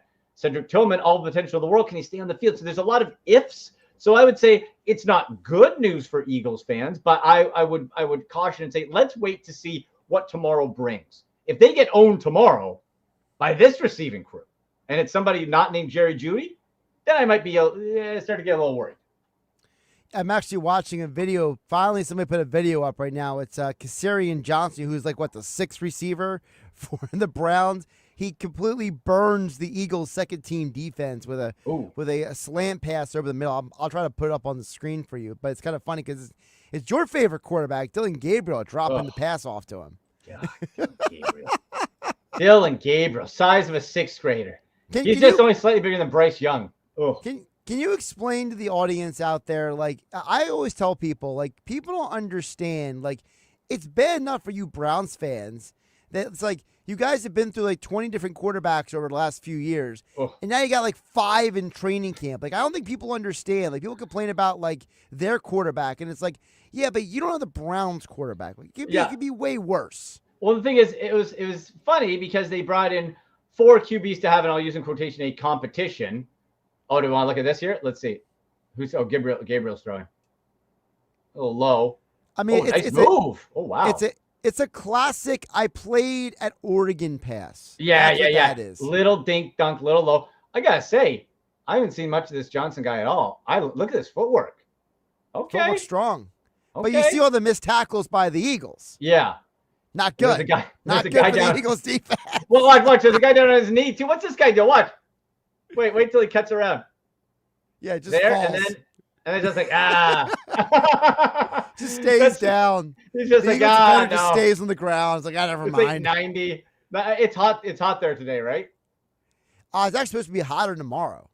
Oh wow. We got a little rainstorm coming through that's supposed to elevate that humidity number, if you know what I mean. This might be my favorite visual. This and then just just on the knee. But the I'll larger tell you, point I'm gonna is, watch this Johnson guy though. I'll watch him. But the larger point is that, like, you can't take too much from these joint practices because they're all scripted, they're all structured. But what is interesting is that, like you said, the Browns got 5 different quarterbacks. So if nothing else, the Eagles are gonna get 5 different looks this week from different types of quarterbacks to figure out their defense. Well, that's true, right? And the thing was, when the Browns came in, it was okay. You drafted 2 rookie quarterbacks. Dylan Gabriel still baffling to me. You brought in Flacco, you brought in Pickett. So now you had 4. But now you needed to add in Huntley because of the injuries. And so Pickett's still dealing with a hamstring. He's not participating full gear. Gabriel's working his way back. Now Sanders with an oblique. Does that keep him out tomorrow? That would be a very tough break for Shedeur because he needs as much playing time to showcase himself as possible. And if he's healthy, the idea would be that Gabriel would start the Eagles game and Shedeur would take over, second half at some point, right? If that doesn't happen, then we're going to see it's really wasted reps and wasted game time because Tyler Huntley is not going to be with the Browns this season. He is a camp arm because of these injuries. So you'll get nothing out of the quarterback spot because they're not going to keep him unless they put him on the practice squad or something. So I hope for Sanders' sake that he is healthy enough to play. Obliques can be tricky, we know, right? You're twisting your motion, that it can be a lingering weird thing. I hope he's okay to practice tomorrow full gear and play, and come back and be and get that playing time because that is the comparison, Gabriel and Sanders. Because I could argue that the Eagles' defense overall is better than second team defense is better than Carolina's first team defense who they played last week. Andy McNamara from the Sick Podcast joining us here on 97.3 ESPN. Of course, covers the Browns week in and week out. Bless your soul, Andy, as a Browns fan. But I did want to touch on with you as well because, we are talking about Browns and Eagles. One of the things, obviously, you and I have talked about over the years here on 97.3 ESPN is about Jalen Hurts and about the idea that, Hurts is now, people still don't want to give him his flowers, right? The whole thing where it's like, as a Browns fan, you're like, I would love to be in 2 Super Bowls and win a championship with a quarterback, And meanwhile, people are like, yeah, but Jalen Hurts is only the 9th guy. And I got to ask you, because I had Mike Sando on yesterday from The Athletic. He does that QB tier, poll every year. Right. And when I asked him about why people are still so hesitant to rate Hurts higher, right? Yeah. Is that he said, well, the problem is, is that basically these people that I'm surveying, these NFL executives, these coaches, these scouts, they basically they're not rating these quarterbacks based on the winning. They're not rating them on the intangible. They're rating them on just their physical ability as a quarterback, which is hilarious, Andy, because as sports fans, what is the only thing we seem to care about most of the time is winning. So it's like, how do we merge this divide between the goal you play to win the game, right? It's the Herb Edwards thing. Yeah, this drives me absolutely nuts because me and you were Jalen Hurts truthers before he was even drafted to the Eagles. Okay? People forget that. He was the Eagles and then you jumped on or I jumped on. Beforehand, I said, this guy's going to be a talent in the league. Yeah, appeared in 2 Super Bowls, won 1. What more do you want? Where? We want Lamar Jackson numbers. Lamar Jackson hasn't won squat. Lamar Jackson hasn't been to a championship game.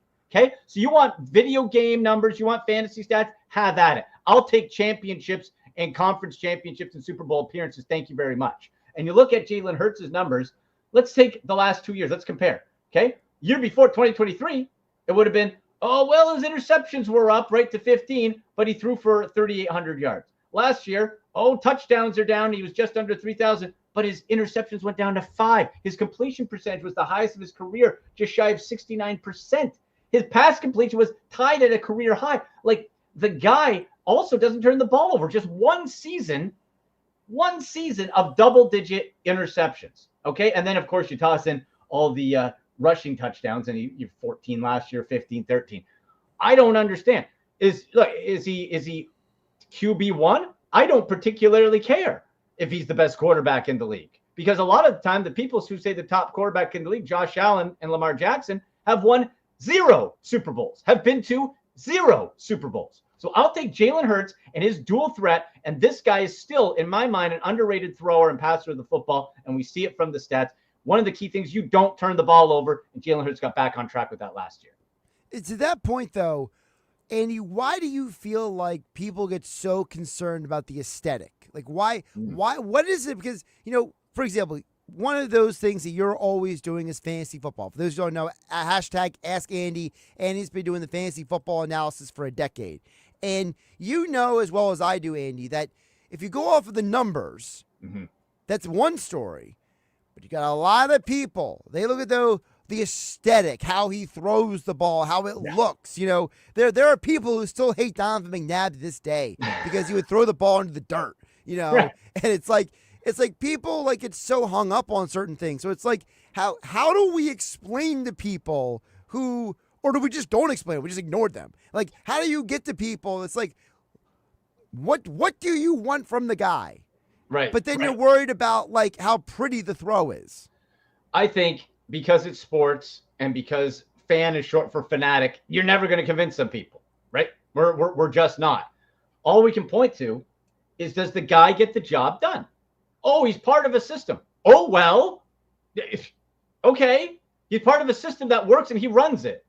And he's been to 2 Super Bowls and won 1. That's bad? What? So, hey, guess what? Tom Brady was part of Belichick's system. What do we think of him? Right? I think we think he's pretty good. So for Jalen Hurts, I look at as well, and we're not talking necessarily about like dinking and dunking. Like we saw that clip of Dylan Gabriel, the classic Oregon pass, like you said, just beyond the line of scrimmage. Guy will average, if you map that metric. Jalen Hurts is averaging average 8 yards, and for his whole career has been over 7. Like, that's not, if you take the average and you look, that's not dink and dunker, right? That's building up. And then you throw in the rushing capability, and he's somebody who I still feel where can he run? Absolutely. But he's developed and is continuing to develop in not having to do that. He can still pass the football and find his man and doesn't turn the ball over, and that's evidenced by the numbers. In terms of fantasy football, what do you do with Jalen Hurts this year?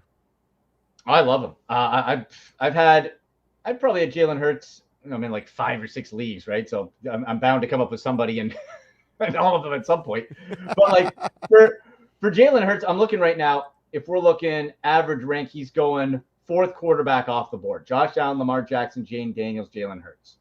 If it's me with the and I love Jane Daniels, and I loved him better than Caleb Williams, and I said he should have been the first quarterback off the board. And after a rookie year, I was proven correct. We'll see this year. But if you take that, probably like a CJ Stroud, probably going to come down a little bit. Doesn't mean he's going to be bad, but probably going to come down a little bit. I personally, if I'm looking at fantasy football, I would take Jalen Hurts above Jaden Daniels. So Jalen Hurts would be my 3. I would put probably with the fact that the Bengals defense is still a mess, and they have Chase and Higgins. They're going to have to throw a lot. I would put Joe Burrow 4. Then I'd put Jaden Daniels and kind of go down from there. Very, very interesting. Because the thing with Daniels is year 2, we don't know how the adjustment's going to be, right? So you got Deebo Samuel. Is Terry McLaurin going to be playing? Is he happy? Right. Is Terry going to be playing? It's a whole nother conversation. Right. And how often, Josh, do we see guys who miss time in camp or hold in or distracted? And Terry's 30, right? Like, stuff can go wrong, and he's still your main guy. And it's not like Deebo isn't injury prone. That's so we true. can see the Commanders. I would bet they'd be. I don't know what their over under Vegas total is, but I wouldn't be surprised if they were kind of hovering around that 9-8 mark. A little step back, then year 3, you take another step forward. But that offense still, receiver wise, still leaves much to be desired. All right, before I let you go, I might be doing a bit of a pre-production for your next The Sick podcast with Andy McNamara. Okay. Yes. I think I found the best picture for every Browns fan. Oh no! Because there are a lot of pictures out there, people talking to each other, right? Yeah. The best picture though is this one of who the Browns owner Jimmy Haslam is talking to. I would love to be a fly on the wall. Oh my God! Knowing what Jimmy Haslam is listening to, what Howie Roseman has to say in this conversation. Yeah, it's like. Jimmy, I know Andrew Berry is trying to do what the Eagles are, but he's just kind of missing the mark. Just a little bit. Andrew Berry, by the way, for those who don't know, Browns GM, has a complete man crush on the Eagles. He loves the Eagles. His twin brother still works for the Eagles. I was going to say, he still does, yeah. There's a picture of Andrew and his brother hugging it out at the practice today. And it's like he tries to emulate the Eagles, the Browns to the Eagles, which please do. I would be very happy if he could do that. But he keeps failing because his draft picks in general suck or get arrested. And so that's a bit of an issue that Andrew Berry is having. You have to, Howie Roseman just hits home run after home run in drafts. Andrew Berry does not. He maybe walks, maybe an infield single from time to time, but a lot of strikeouts. I would love to be one of those. It's like, what is being said here? Wrong answers only. Wrong answers only. Yeah. Oh my! It's like, thanks for taking Kenny Pickett off our hands. How's he doing? Right, exactly. How's that hamstring of his that's injured? How's that going for you? And Andrew Berry gave Dorian Thompson-Robinson, who, by the way, Eagles fans, if you're looking at your depth chart, I was looking at today, and you're like, oh, maybe DTR is not the guy. He's going to end up on your practice squad. Or no one's worried about DTR. Everyone's got too much of a man crush on Tanner McKee at this point. I was going to say, that's your guy, right? You love Tanner McKee. Howie's going to try to trade him, too. He'll probably trade him to the Browns. We're suckers, and we'll pay for him. How many times have I told you, Andy, the Eagle way? You develop a backup quarterback, you build his value, and then you trade him as soon as possible.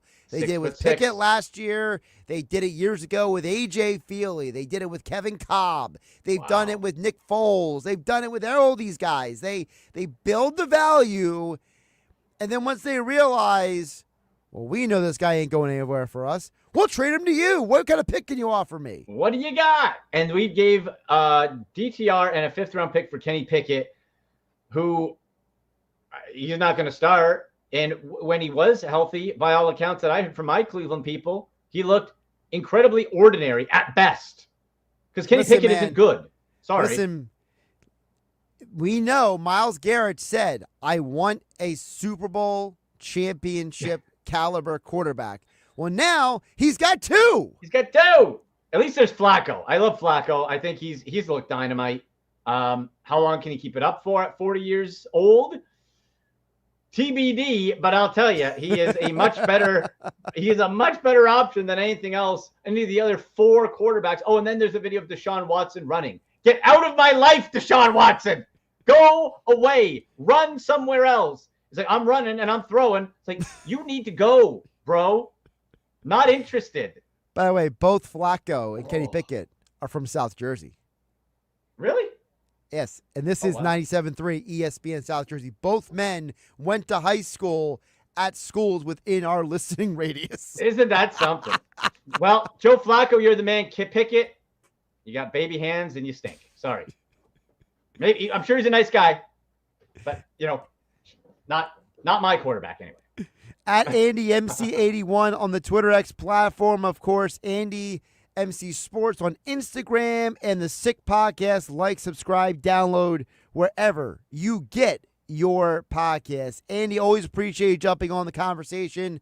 You usually will be with me on Saturdays. Right. Here on 97.3 ESPN. We'll do a fantasy football conversation every Saturday, but this Saturday with the Eagles playing at 1, and you got the oldest horse race in the North America, the Kings Plate this Saturday. So the Eagles and Browns are playing. You got horse racing to deal with. People are busy this Saturday, but you'll be back next Saturday. I'll be back next Saturday. Make sure, too, guys, you're following on all socials at My Railbirds. We're going to have a ton of fun. So even if you're not a horse racing fan, we got a ton of fun stuff there. I look like an idiot. There's championship belts. It's going to be a lot of fun.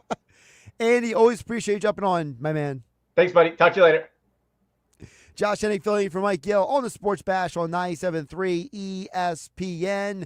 We'll wrap up the 3 o'clock hour. Coming up on the other side and get you ready for football. For more football talk, Geoff Mosher from the Inside the Birds podcast and Philly Voice joins us at 4 p.m. on 97.3 ESPN. You're listening to the Sports Bash with Mike Gill. When I'm driving, I got a guy on the radio who talks to me. I can't see him, but he talks to me. On 97.3 ESPN. Celebrate the final month of our construction reduction sales event at Matt Black Kia with 0 down, 0% financing, and 0 payments for 90 days. That's right, 0% APR for 48 months on every clearly marked Kia in stock with 0 down and no payments for 90 days. Plus, get up to $3,000 over book value for your trade with the purchase of any new Kia. Stuck in a loan or lease? Matt Black Kia wants to get you released. If you have a job clearing $450 a week, and we want to get you approved today. And with our 4-day love it or leave it return policy, you simply can't make a mistake at mattblackkia.com. It's gotta be a Matt Black Kia. Call 215-703-8526 for details.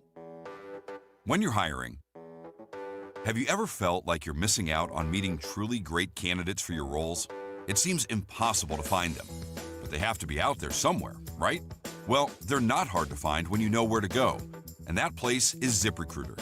And right now, you can try ZipRecruiter for free at ZipRecruiter.com/free. ZipRecruiter helps 10 million people with their job search every day. And because these people are actively looking for jobs just like yours, it's easy to find the right person right away. In fact, 4 out of 5 employers who post on ZipRecruiter get a quality candidate within the first day. But if you're not using ZipRecruiter, you're missing out. So see what it's like when the impossible is easy. When you go to ZipRecruiter.com/free right now to try ZipRecruiter for free. Once again, that's ZipRecruiter.com/free. ZipRecruiter.com/free. Never miss out on great candidates with ZipRecruiter. Hey, nice savings balance. Well done. Thanks. What you saving for? New car? Nah, it's to pay thousands in fines and court costs after I got pulled over for drinking and driving. Oh, wow. Yeah, you better keep saving. Yeah. Drinking and driving can wipe you out in more ways than one. It can hurt or even kill innocent people, drain your bank account, tear your future apart, even take your life. You're smarter than that. This Labor Day, drive sober or get pulled over. Brought to you by NHTSA.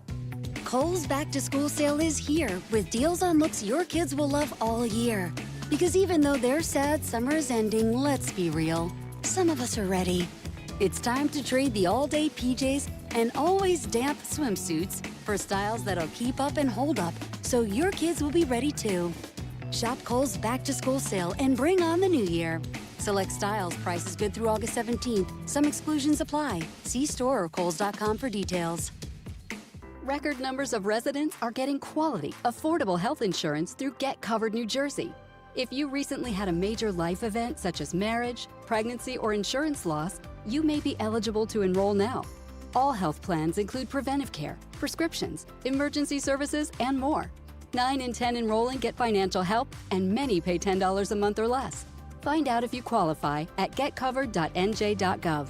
That's getcovered.nj.gov. Progressive knows when you own a boat or RV, it's like you're automatically on vacation, even if you're actually a marriage counselor in the middle of couples therapy.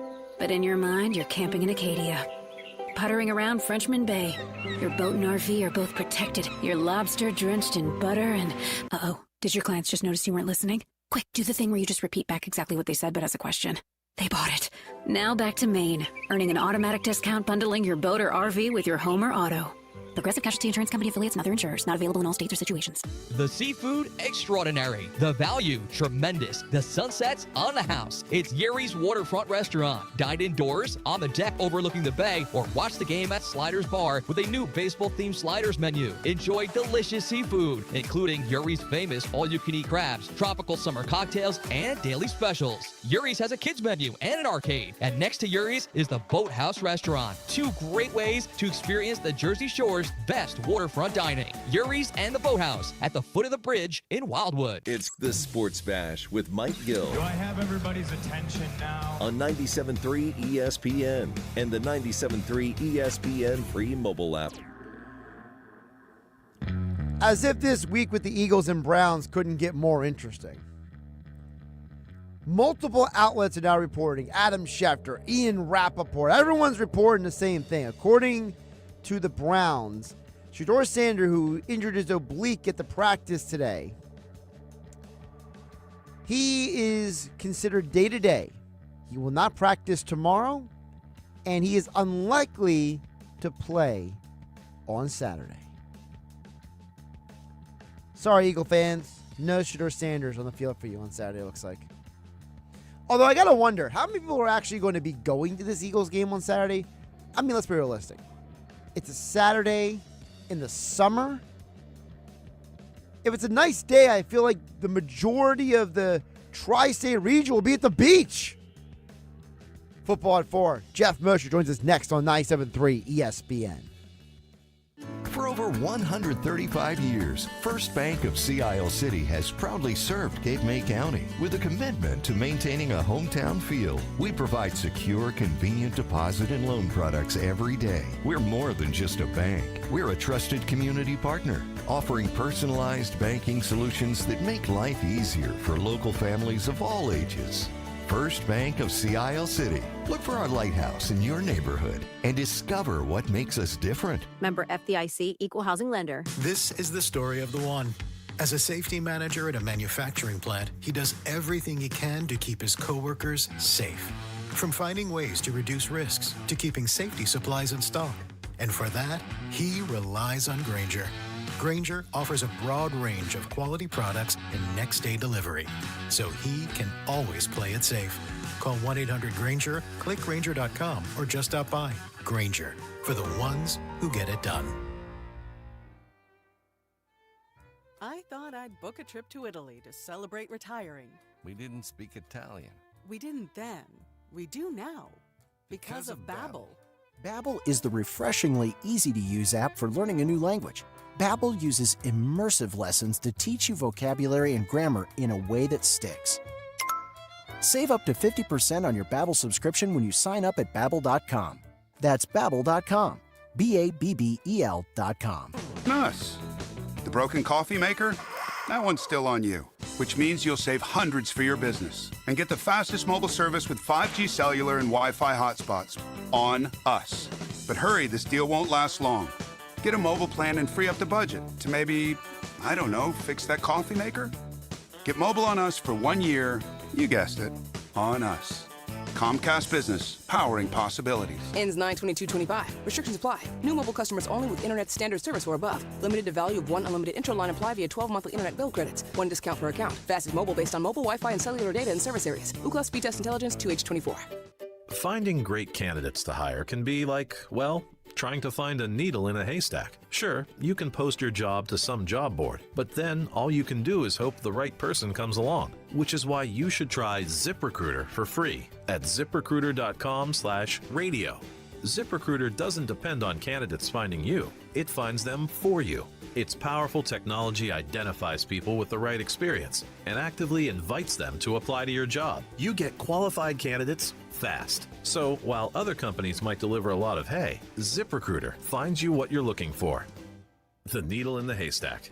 See why 4 out of 5 employers who post a job on ZipRecruiter get a quality candidate within the first day. ZipRecruiter, the smartest way to hire. And right now, you can try ZipRecruiter for free. That's right, free at ziprecruiter.com/radio. That's ziprecruiter.com/radio. ziprecruiter.com/radio. Thinking of driving home a new Kia? It's gotta be a Matt Blatt Kia. With 3 locations and over 500 Kias in stock, it's gotta be a Matt Blatt Kia. When it's gotta be a great deal, it's gotta be a Matt Blatt Kia. Visit mattblattkia.com. Home of the Philadelphia Eagles. They've got him. It's a sack. Sixers. Oh, baby. And Flyers. He scored! 97.3 ESPN. WENJ. WENJ HD. Millville, Atlantic City. A town square media station serving all of South Jersey. 97.3 ESPN presents The Sports Bash with Mike Gill. It's time for Football at 4, powered by the Inside the Birds podcast. Just hungry to bring back another Lombardi to Philly. The fans deserve it. Our team deserves it. Culture begs for it. Now live, this is Football at 4. Josh Hennig filling in for Mike Gill here on the Sports Bash on 97.3 ESPN. And as always, Football at 4 is being brought to you by Ocean Casino Resort and the Gallery Bar Booking Games. The place to be this football season is at the Gallery inside Ocean Casino Resort in Atlantic City. So go to the Gallery, go to Ocean, go for the win. For more information, visit theoceanac.com. Geoff Mosher joins us with the latest on the Eagles' day 1 of the joint practices. And already we got somebody injured. The good news is it's not an Eagles quarterback. It's the Browns quarterback. Shedeur Sanders has an oblique injury. But the good news is Geoff Mosher, he had a nice long conversation on the sidelines with Jalen Hurts. So he at least got something out of today's practice. How you doing, Geoff? I'm good. And, it's interesting you bring that up. I just actually finished writing a story that'll be up on Philly Voice. Not so much about the conversation, but more about Jalen Hurts talking about it after. He didn't talk about what he said, but right, just being a willing advice giver and someone who I think, I don't know, as I wrote in the story, how many other players can share the kind of experience of being benched in a national championship game, going somewhere else, becoming a second-round pick, then having to fight your way on to becoming a starter, then being as successful as you have as in capping it off with a Super Bowl and a Super Bowl MVP, all within about, what are we talking about here? A 7-year span since the benching. So it's really strikes me as if I was a young quarterback who, like Shedeur Sanders, is going to have to fight tooth and nail for every opportunity, which he probably wasn't expecting going into the draft, to be honest. I think Jalen Hurts will be a very interesting resource. So good on Jalen, by the way, who said it's not necessarily like an obligation that he feels. It's just that he's true to himself. If someone's going to come up and ask for his time, he will volunteer that time because he's got a good story to tell. He's also got probably some great stories about what it's like to have 11 different coordinators in a 10-year period in your ear. So, I mean, that could always be a fun. Be like, Shedeur could tell him about how rough it is and be like, you haven't had 10 different coordinators in your ear. Like, yeah, I mean, you would think, I'm sure that didn't come up, but it'd be funny if it did. It would be like, you've got to crawl before you walk, son. Like, you've got to worry about making a 53, outlasting 4 other quarterbacks on the roster right now. And then you can worry about whether or not you're going to have a lot of, offensive coordinators. You have to prove that you deserve a lot of offensive coordinators first. Absolutely. Well, Geoff, I thought today's joint practice, some of the details that came out today were very interesting because your latest Inside the Numbers you guys did with the Inside the Birds podcast, you guys talk about the cornerback position, and we got to see a little bit of Jacorian Bennett on the field at joint practice today. And I want to give out the whole thing that you and Sam talked about, because I want people to go watch it and consume it, because those charts are absolutely fascinating that you guys got the breakdown there. But I did think it was interesting because I think you kind of got an idea of visually at joint practice a little bit of what you guys talked about with the Inside the Birds podcast, Geoff, which is Jacorian Bennett. He's starting to look more and more like he really is the best option at that number 2 corner spot. We'll see. We'll see. What I like about what Sam Finkel did on Inside the Data, Josh, and thanks for bringing that up. It was a really good episode.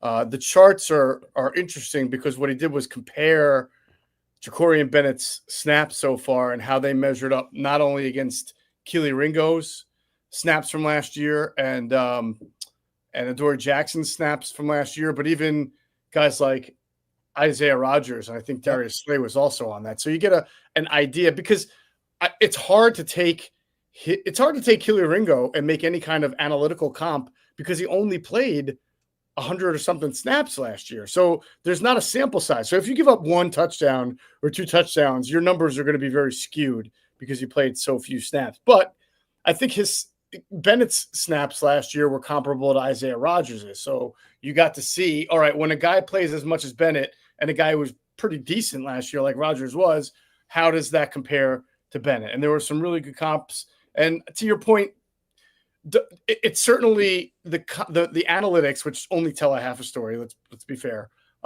They certainly suggest that he should be in the mix with Adoree Jackson and Keely Ringo. I don't know if they suggest he should definitively start, but I think what it tells you is that this should be a 3-horse race, and then let Vic decide based on this year's evidence who is playing at the best at that position. When you think about this cornerback situation, Geoff, I think it's also, the factor that goes into it is Bennett is still learning Fangio's defense, right? That's part of this conversation as well. And, we know that Fangio's been very, shall we call it, brutally honest about, you're not getting on the field if you don't actually know the defense. So, I'm not going to put the cart before the horse because Bennett may be the best option, but is he going to be up to speed for week 1 of the season? Yeah, something Adam and I talked about on Inside the Birds podcast that dropped this morning is that we sort of get too often tied into who's the starter week 1, who's performing the best in training camp. But if we learned anything from last year, it's that Vic is not afraid to, switch things up in the middle of camp or in the middle of the season when guys have enough time and enough reps. And Cooper DeJean's a perfect example, right? He got a late start at practice. So by the time he got in, they didn't feel he was ready, but they felt he was ready by week 6, or was it week 6, game 5. Week 6. Yeah. Right. Week 5 was the bye week. Out of the bye. And you saw the difference that he made as soon as they put him in the slot. And at the same time, at this time last year, right around this time, I think Cooper is just getting back to practice. That meant Quinyon Mitchell had been playing the nickel position all throughout OTAs and all throughout the first 2 weeks of camp. And it almost seemed like the year was going to start with Quinyon in the slot and with Isaiah Rodgers on the outside opposite Darius Slay, because Isaiah Rodgers was really pulling away from Keely Ringo. But all of a sudden, maybe 2-3 weeks into camp, Quinyon went to the outside. Isaiah Rodgers became a backup. They started getting Cooper DeJean reps at the nickel spot. And that changed for Quinyon Mitchell. He was allowed to learn the outside and figure it out and understand it and really thrive despite not being there the entire time. So in terms of what you're saying now, Josh, Jacorian Bennett may not right now be the best option to start outside corner because he's learning the defense. They have the match, carry, deliver principles that he's got to get familiar with that are not easy. But who's to say by week 2, week 3, week 4 that if Jacorian Bennett makes the team, he's not the starting outside corner? Geoff Mosher joining us from the Inside the Birds podcast, InsideTheBirds.com. Like, subscribe, download wherever you get your podcast. Just search Inside the Birds. Geoff Mosher joining us for Football at 4 here on 97.3 ESPN. Josh Hennig filling in for Mike Gill on a Wednesday. Overall, Geoff, is not just that corner spot that's in the conversation on the Fangio defense, it's also safety. And Fangio himself has been very honest about, hey, Sidney Brown, he was injured last year. He did not really know the defense last year. And this is Brown's literally his first opportunity to learn the defense. And today, for example, Brown ran with a lot of the first team. Drew Makuba ran with the second team a lot at the joint practice today.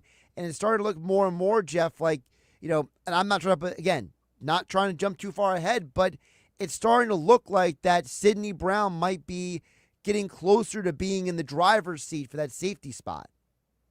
Yeah, I'm far from that. I think just like we're talking about, I think that as long as Andrew Makuba stays healthy and now has 2 or 3 weeks to reestablish himself, this is a guy they drafted in the second round. They want him to start. And not only that, but it sure looks like they want Cooper DeJean to be the base safety, which means that, and then listen, they play nickels 80% of the time, right? So it's still going to be Cooper DeJean in the slot most times. But just by him being the safety in base, just takes some mileage off of a guy like Makuba, who, the big concern was his size, his frame. Right? I know he's put some weight on, but it's still not. It's still a smaller frame compared to like Sidney Brown or Reed Blankenship. So if he learns the defense and he thrives in it and does well, Makuba, over the next few weeks, I think that he's the guy that's in the driver's seat because he's the one that they drafted in the second round and has the versatility that Vic looks for. Doesn't mean Sidney Brown can't be used, or it doesn't mean he can't win. And, there's always, again, the idea that maybe that he's a nickel instead of a safety, right? Because he has that versatility. And then you're playing Cooper DeJean more at safety. I mean, I'm just not married right now to any one formation, scheme, personnel grouping because of what we witnessed last year where things can change on a dime. Well, I think it's interesting. No pun intended with dime, by the way. Yeah, that's another formation. Yeah. Right. I mean, obviously, you just mentioned dime. You could run a quarters defense. You could have all the safeties out there. You could have all of them just lined up across the back of the defense. Do some things. Yep. You could certainly go play big nickel and get all 3 safeties on the field. Absolutely. Yeah. But with that being said, so you're talking about Makuba. I want to backtrack to that for a minute because you're talking about him being – so you're saying that, that video that was out there of Fangio being like over the mountaintops happy. They drafted Makuba. Like that wasn't just a coach having a moment. Like you're saying that a guy like Fangio and the Eagles look at him as like, this is going to be our starter. It might not be week 1, but we want this guy to be our starter at safety. When you draft somebody in the second round, your vision of that person is to eventually be a starter. Now, sometimes it's not right away because you have like when they draft Cam Jurgens and they have Jason Kelsey, right. It just ain't happening. When you draft Landon Dickerson, but you've already got Brandon Brooks and Isaac Seumalo, the only reason Dickerson played, right, was because both of those guys wound up getting hurt that year.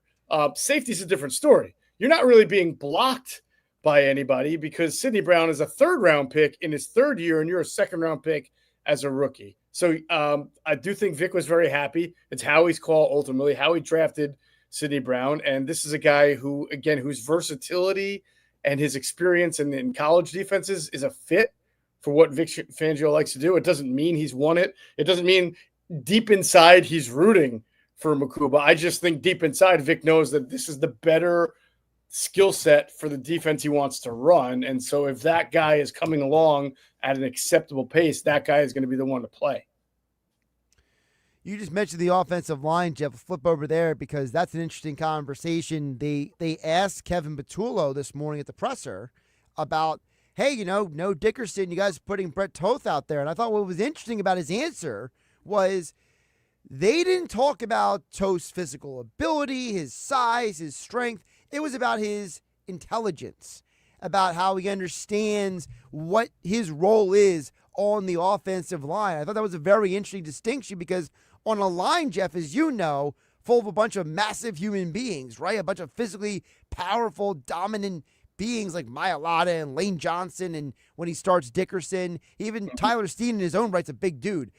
Brett Toth, there was no like, oh yeah, he fits the mold. It was, no, this guy's got the intelligence and knowledge to know what to do if we ask him to do it.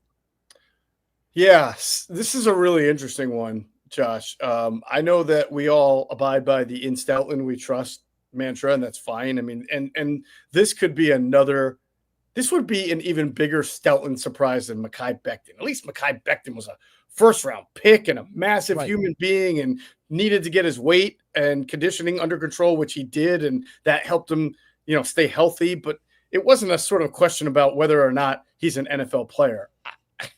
Brett Toth is in his 7th year. And I get that he's somewhat of the teacher's pet. He's always back, but he's only played like a handful of NFL games in 7 years. And meanwhile, you got Matt Pryor, right, who's played a whole lot more of NFL games and has played a whole lot of positions, left guard, left tackle, right tackle. You got Darian Kennard, a guy they kept last year on the 53 who can play guard and tackle, and I know they like him. Part of me wonders, is this a little bit of a song and dance right now going on with Brett Toth at left guard, and eventually you'll see either Kennard or Pryor settle in there, or is Jeff Stoutland really thinking that Brett Toth will not only make this 53, but be the starting left guard on the season opener if Dickerson isn't back, or the first guy off the bench, a left guard, if Dickerson, hobbles off, or anyone hobbles off? I'm struggling with it, Josh. We all should give Jeff Stoutland the benefit of the doubt.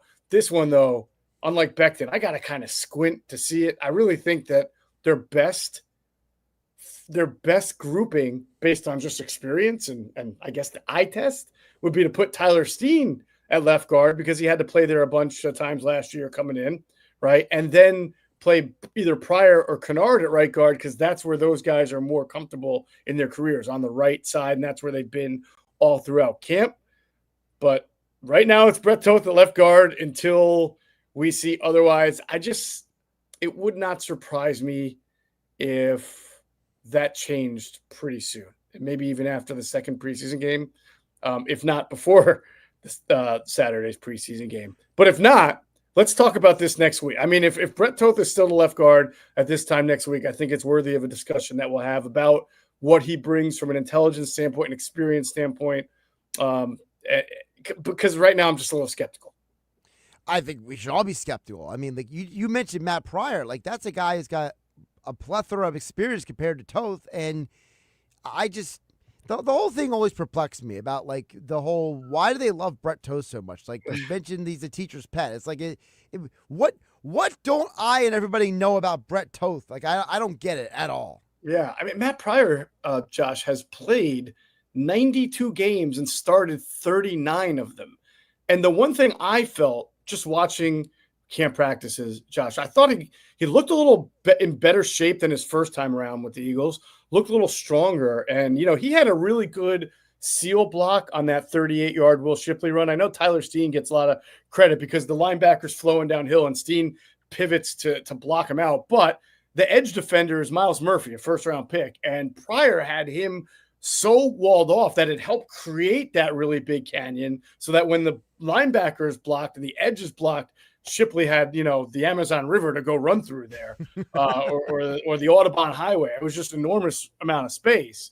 And that was part of, to me, a continuation of Matt Pryor really looking like an improved lineman this time around. So that's where the whole make it make sense thing comes to me, because this is a guy who's getting better, who started a ton of games, and you're playing Brett Toth at left guard. So we'll see. Like I said, I think this is worthy of a little bit of skepticism.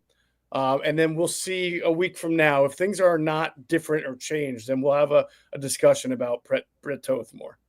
All right, a couple more before I let Jeff Mosher go here on Football on Forward, powered by the Inside the Birds podcast. Jeff, the Eagles made the announcement just before you popped on with us that going into the Eagles Hall of Fame will be a guy that you're familiar with, Malcolm Jenkins. So I just wanted to get your thoughts on Malcolm getting the nod for the Eagles Hall of Fame, a guy that you've covered for many years in your professional career. Yeah, and I think what you're alluding to, and maybe some people don't even realize, is that I started off my sports writing career at a small paper in Central Jersey called the Courier News, one of the Gannett papers in New Jersey. And one of our high schools that we covered was Piscataway High School. And the years I covered Piscataway High School, they had 3 NFL first-round picks on their team, and they won 4 straight sectional champion. We call them state champions. They're really sectional titles. But Malcolm was one of those 3. The others were Kyle Wilson, the cornerback from Boise State, who went to the Jets, and Anthony Davis, the offensive tackle who played for the 49ers. So clearly Malcolm was an amazing player. He was an amazing human being, really smart, head on his shoulders, talked to him a decent amount of times all the way back in high school. Had a good career with the Saints, then came to the Eagles. And the one thing I want to impart on people that they may have forgotten is that when Malcolm Jenkins got to the Eagles in, 2016, I want to say? 2014. They already had an established player who was a veteran leader on defense. His name was D'Amico Ryans, Mufasa. And D'Amico got hurt again that year, right? And that's I think his Achilles tear that he had with the Eagles, which he had previously in his career, I think with the Texans. But either way, that forced Malcolm into a very unfamiliar, well, I would say atypical role, which is becoming a leader on a team that you're really new to. Of course, he was a good player, but it's not like he was an 11-time Pro Bowl player at that point. But he naturally took over leadership in that locker room, despite the fact that he was a relatively new player. I mean, I think he endeared to a lot of folks in that time where, the Eagles signed DeMarco Murray from the Cowboys, and Murray was really not practicing very much at training camp. And Malcolm went and grabbed a folding chair one day. And this is the 2015, right? So this is Malcolm's second year with the Eagles. Yep. And he puts the folding chair right out on the field. It's a little bit of a joke, like, take a seat, but also a little bit of a message, like, you're a former Cowboy, you're an Eagle now. Like, don't act like a spoiled, entitled former Cowboy. We do it differently around here. And I think that definitely caught some more teammates' attention. And it was just sort of the acclamation of him becoming a culture changer for the Eagles, a franchise transformer for the Eagles, and obviously a Super Bowl champion safety for the Eagles, who was a big part of their ability to lose Carson Wentz, go to Nick Foles, and still maintain a high standard and win it all. Absolutely. And, probably don't remember, Malcolm was also the guy who was the rallying cry, let's not forget, in 2017, when Carson Wentz went down, and he was the guy who, started the, we're all we got, we're all we need mantra. Yep. And that was a big part of their run, because you could argue if it wasn't for the leadership on the 2017 team, that team could have easily fallen apart, Geoff. Yeah, they could have. That, and again, so he's had to step into leadership roles of different varieties. At that point, he was already an established one, but he had to be the louder voice, the voice of reason. I've spoken to a lot of people from that team, and, despite what they said publicly, inside that they were crumbling when Carson went down, and a lot of them thought that the dream was dead. And maybe Malcolm did inside. Only he could answer that, but he certainly didn't act like it. He didn't speak like it, and he helped lead that team. I will always remember Malcolm. I think it was in the post-Super Bowl press conference, or maybe the day after or whatever, saying he knew the Eagles were going to win the Super Bowl when the Patriots came running out of the tunnel to Crazy Train, and the Eagles came out to Dreams and Nightmares. So he just could feel it. Love it. Geoff, before I let you go, more of a little bit of a fun one. So I got to ask you this. So there was a picture caught of 2 people at the joint practice today. Okay. And I got to know from you, what do you think is being said between Howie Roseman, the Eagles GM, and the owner of the Browns, Jimmy Haslam, in this scooter course at practice? I mean, talk about people from completely different worlds having a conversation here. All right, I'm going to caption this. All right, this will win the caption of the day. It is from Howie, quote, Jimmy, having 5 quarterbacks does not make you a quarterback factory, ... Oh my gosh, it's so true.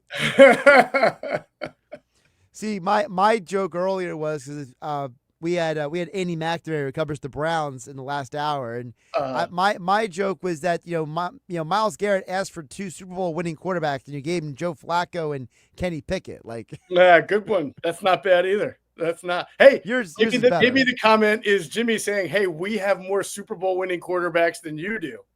Ooh, right? They've got 2. Right. The Eagles Well, only they have do. 1. By the way, both Super Bowl winning quarterbacks from South Jersey, by the way. That is correct.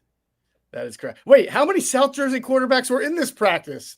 Because you got to throw Kyle McCord in there as well. Yeah, he was in the practice too. That's 3. Yeah, unbelievable. 3. South Jersey 3. represent. What's that? South Jersey represent. Yeah, South Jersey represented at joint practice today. For That's better, right. for better, for worse. Throw Jihad Campbell in there. It makes it a lot better too. So that's good. That's definitely an upgrade as well. He's Geoff Mosher at Geoff P. Mosher on the Twitter X platform, Inside the Birds podcast, and of course, Philly Voice, where you catch all of his coverage of the Eagles as well over there. Geoff, great stuff today. Appreciate you jumping on. We'll talk soon. All right, brother. Thanks. Be good. Josh Hennig filling in for Mike Gill here on the Sports Bash on 97.3 ESPN. Of course, Football 4 is brought to you by Ocean Casino Resort in the Gallery Bar, Book, and Games. The place to be inside Ocean Casino all football season. So go to the Gallery, go to Ocean, go for the win. For more information, visit theoceanac.com. And don't forget, Mike Gill and Sports Bash is back at Ocean every Monday with the Sports Bash all football season long right here on 97.3 ESPN. Thanks, Geoff Mosher, again for jumping on. Coming up is another edition of Nick's Nuggets. Nick Earnshaw joins us to talk about Eagles, Phillies, and whatever else is on his mind today on 97.3 ESPN. This is the home of the Super Bowl champion, Philadelphia Eagles. What a game. What a season. What a team. The greatest Eagles team in modern history. 97.3 ESPN, South Jersey's Eagles station. With GMF financing to qualified buyers excludes Traverse and Corvette excludes prior sales. Here comes the big one, the once-a-year summer clearance at Bennett Chevrolet. We've got to move every vehicle immediately to make room for next year's models. So while they last, get here now and get your new Chevy at the true GM supplier employee price. Plus, you keep all the rebates, saving you up to 20%. That's 20% off. Stop and think about how thousands of dollars 20% off can be on your new vehicle if you get to Bennett now. And with available 0% financing, you'll have even lower payments. And get this, if you tow, push, or drag in any clunker, you'll get at least 10 grand towards any pre-owned in stock. Yes, a minimum 10 grand. Imagine how much you'll get if it runs. One more thing, Bennett's non-commissioned sales team is the best. No pressure ever, because they're paid based on your satisfaction, not your budget. Hurry in for best selection. Together, let's drive. Bennett Chevy, Egg Harbor Township, and BennettChevy.com. This is the story of the one. As a safety manager at a manufacturing plant, he does everything he can to keep his coworkers safe. From finding ways to reduce risks to keeping safety supplies in stock. And for that, he relies on Grainger. Grainger offers a broad range of quality products and next-day delivery, so he can always play it safe. Call 1-800-GRAINGER, click Grainger.com, or just stop by. Grainger, for the ones who get it done. Hot damn! Twisted Tea Hard Iced Tea just got harder with Twisted Tea Extreme. The hard iced tea taste you know and love, but with an 8% kick of alcohol. Twisted Tea Extreme is made with real brewed tea, goes down smooth, and brings your daytime drinking to the next level. Just look for the bright yellow cans in the cooler and get ready to dial up the fun. Big flavor, extreme kick. Twisted Tea Extreme. Keep it twisted! Twisted Tea Brewing Company, Cincinnati, Ohio. Please drink responsibly. Comcast Business High Five Hotline. What's the state of your excitement? I signed my business up for the 5-year price lock guarantee, and I can't stop high-fiving people. High five! Okay. Hey, deep breath. You're in a good place. You signed your business up for 5 years of gig speed internet and advanced security, all on our ultra-reliable network. Gig speeds and advanced security? I'm so stoked. Yep, and you get it at a great rate that's locked in for 5 years. Woo! The high five is just your body's way of saying, I'm winning. So this is natural. High-fiving everyone you see in a state of business savings enthusiasm, totally natural. Sweet! Thank you! Thank you! High five, everybody! High five! The Comcast Business 5-year price lock guarantee is back, but only for a limited time, so sign your business up today. High five! Comcast Business, powering possibilities. Ends 9/21/25 for new customers with qualifying bundle. Current customers may be eligible depending on services and area. Guaranteed rate applies to monthly service charge, excluding taxes and fees. Other restrictions apply. By texting 64,000, you agree to receive recurring automated marketing messages from IQBar. Message and data rates may apply. No purchase required. Terms apply. Available at eatiqbar.com/policy/terms of service.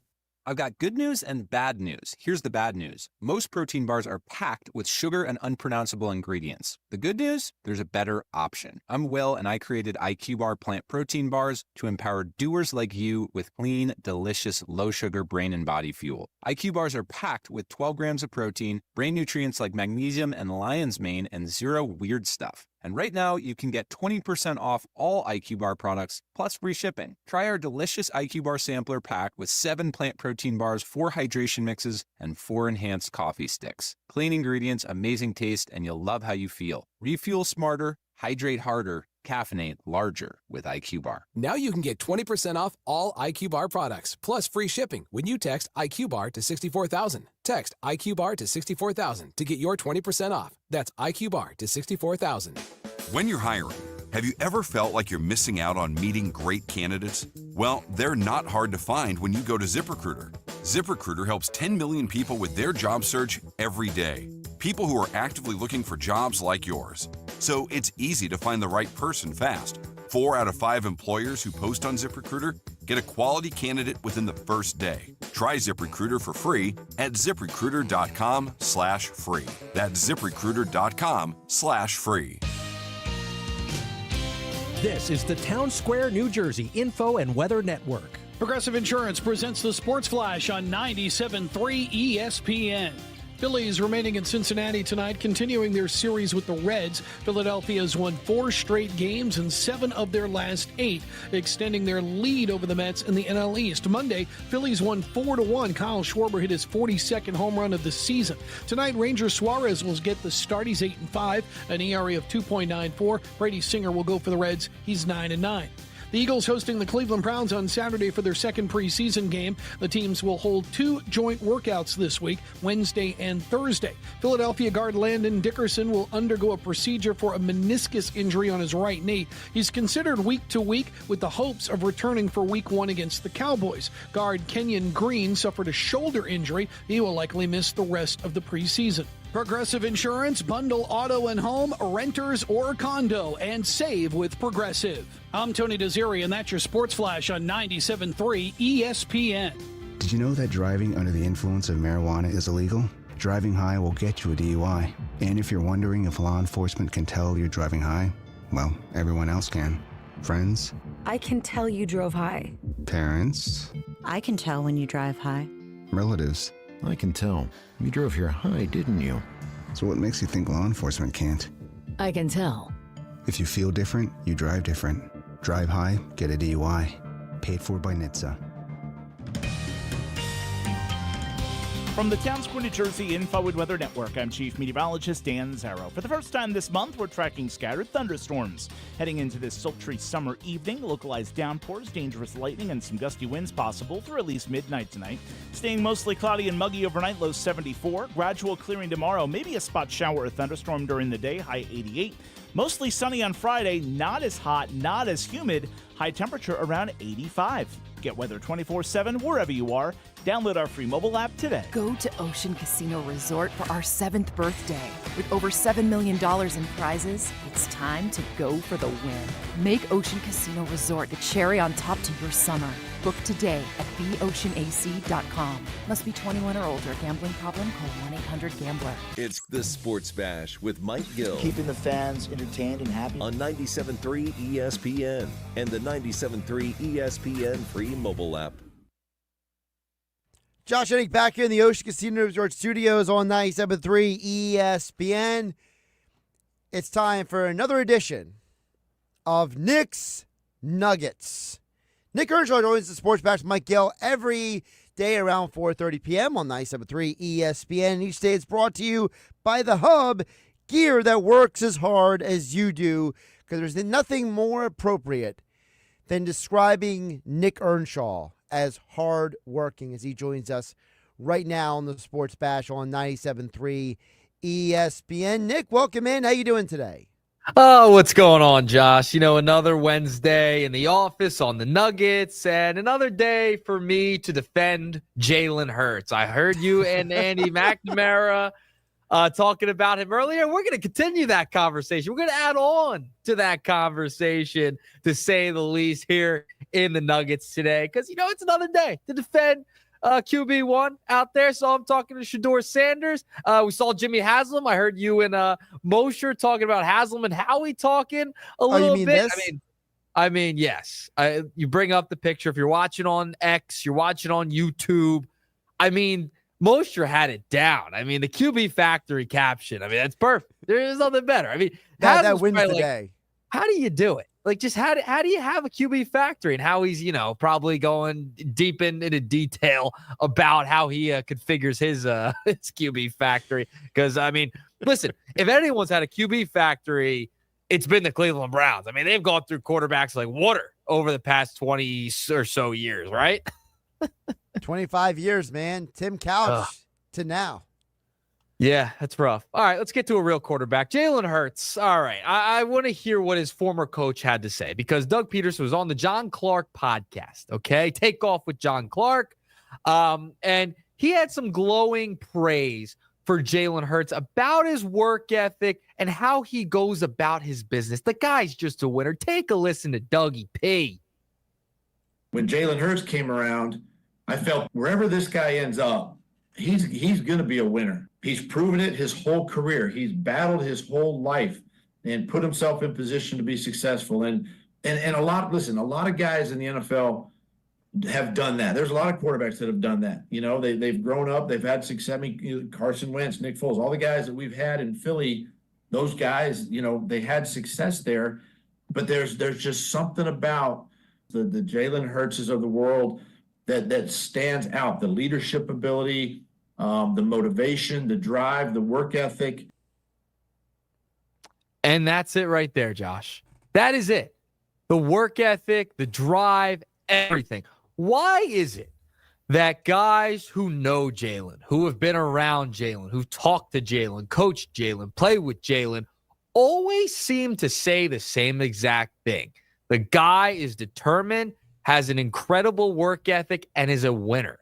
Why is that, Josh? I just, for the life of me, can't figure it out why it's always the same exact thing from all these respected guys in football, coaches, players, etc. I don't care what the pundits have to say. I don't care, because the guys who have played with him, the guys who have coached him, are all of the ones who have talked glowingly about his work ethic, the way he plays the game, the way he handles his business, and the fact that he is ultimately a winner, which is what matters.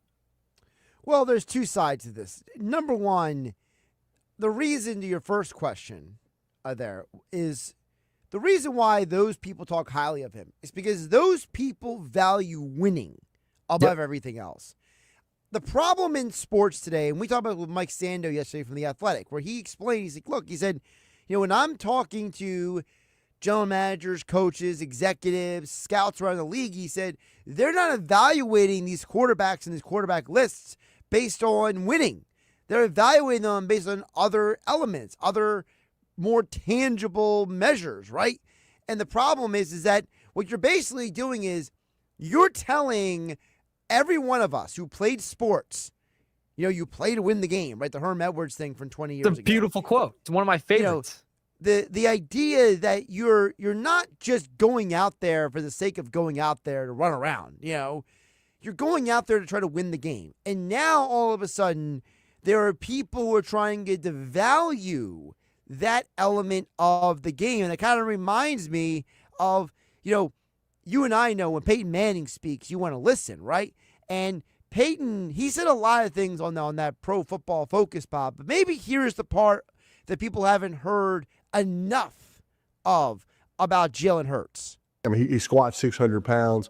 He can, run over guys. He can throw it a mile. But his appreciation of the cerebral part of the game is what's impressive to me, and how he's taken his game to the next level. And I think the sky's the limit with this guy.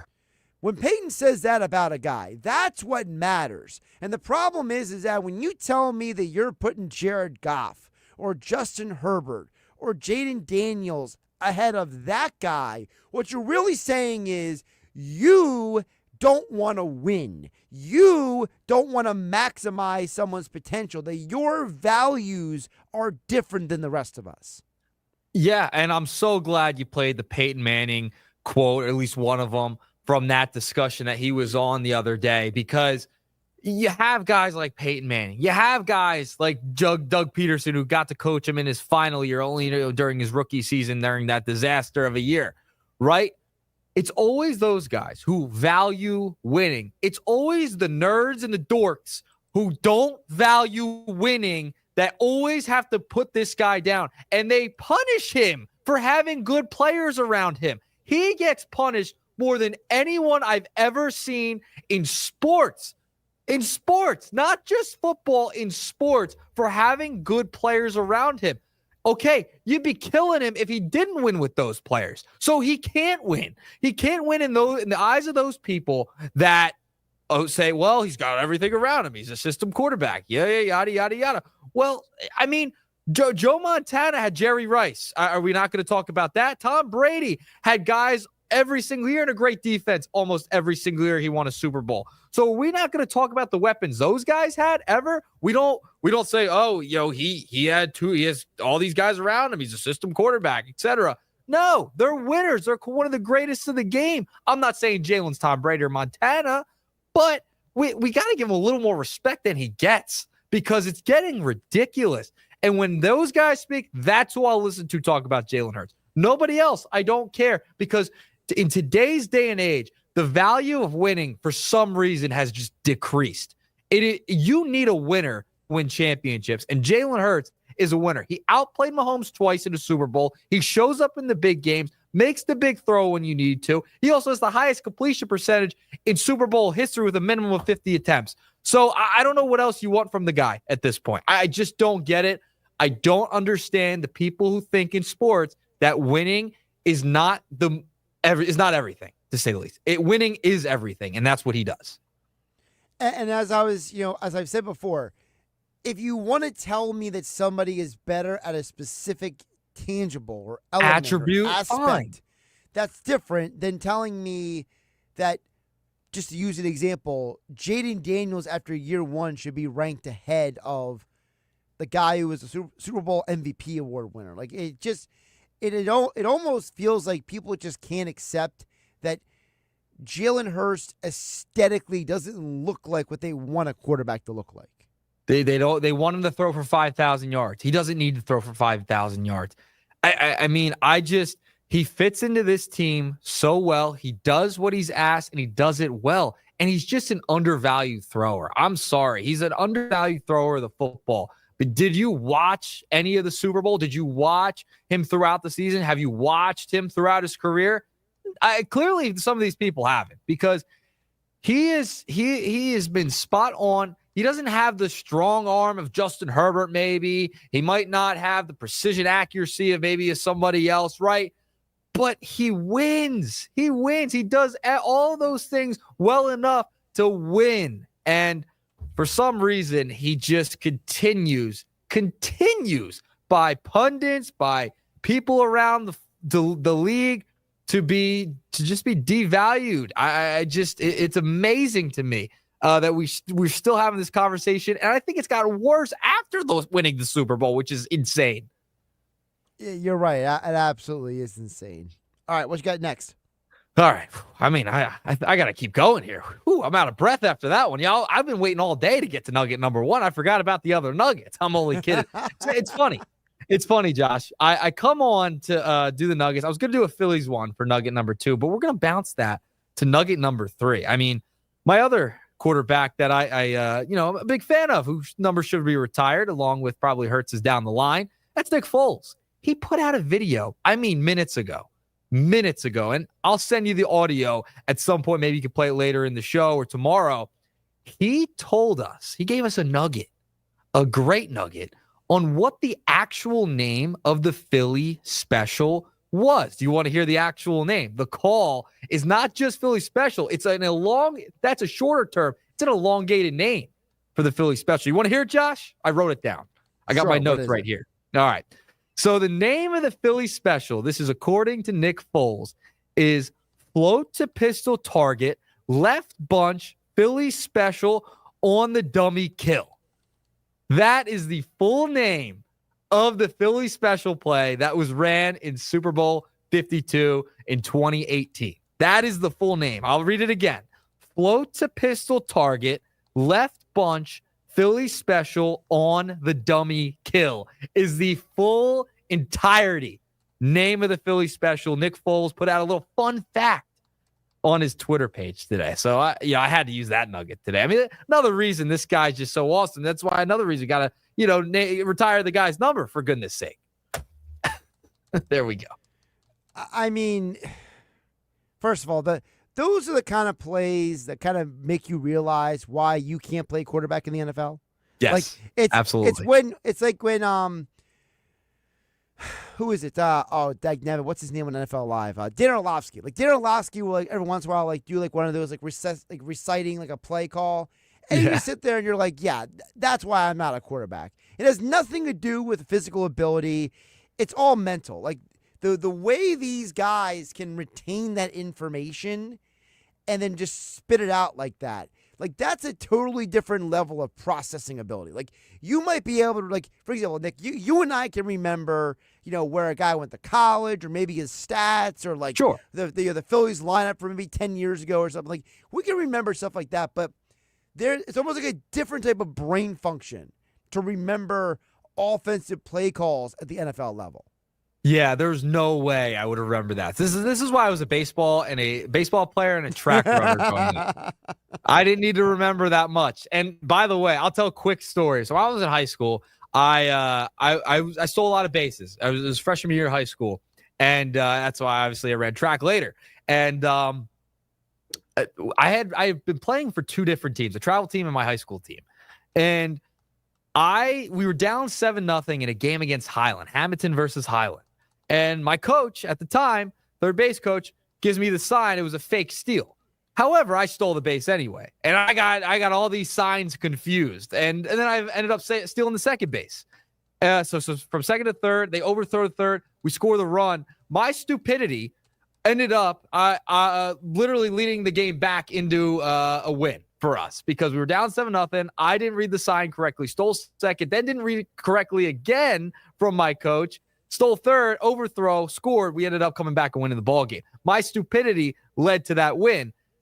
I don't know how you can, as a quarterback, more power to you because I can't remember what I have for breakfast. I can't remember easy signs.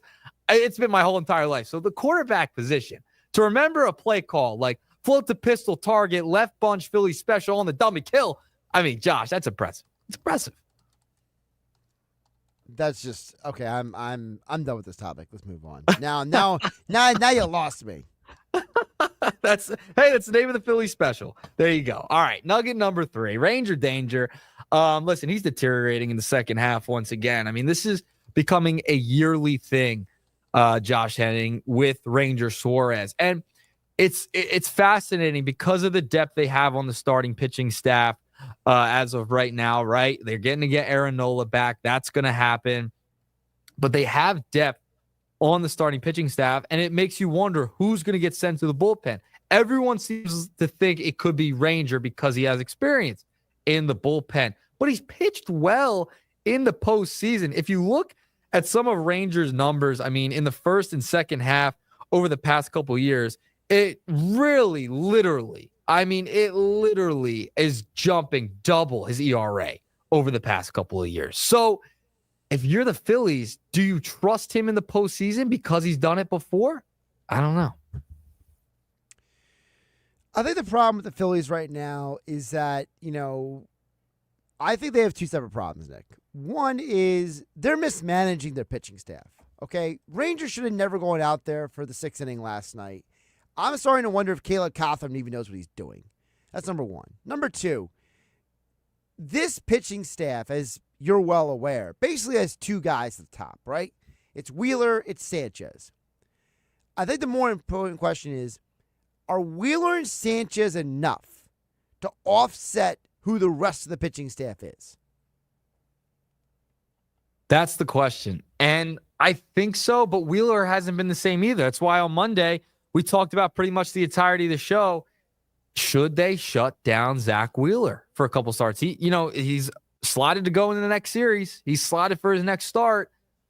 I mean, his velo's way down. Way down. I don't know. I can't. I'm getting nervous with some of the guys on the pitching staff, and that's been the strong suit of the Phillies. Rangers ERA is up, but it seems like he shows up in the postseason. Do you want to send them to the bullpen because he's been good in the postseason in the past? Wheeler, he is deteriorated. I mean, the velocity's down. He's had the injury. They got the MRI, came back negative, but he still doesn't look right.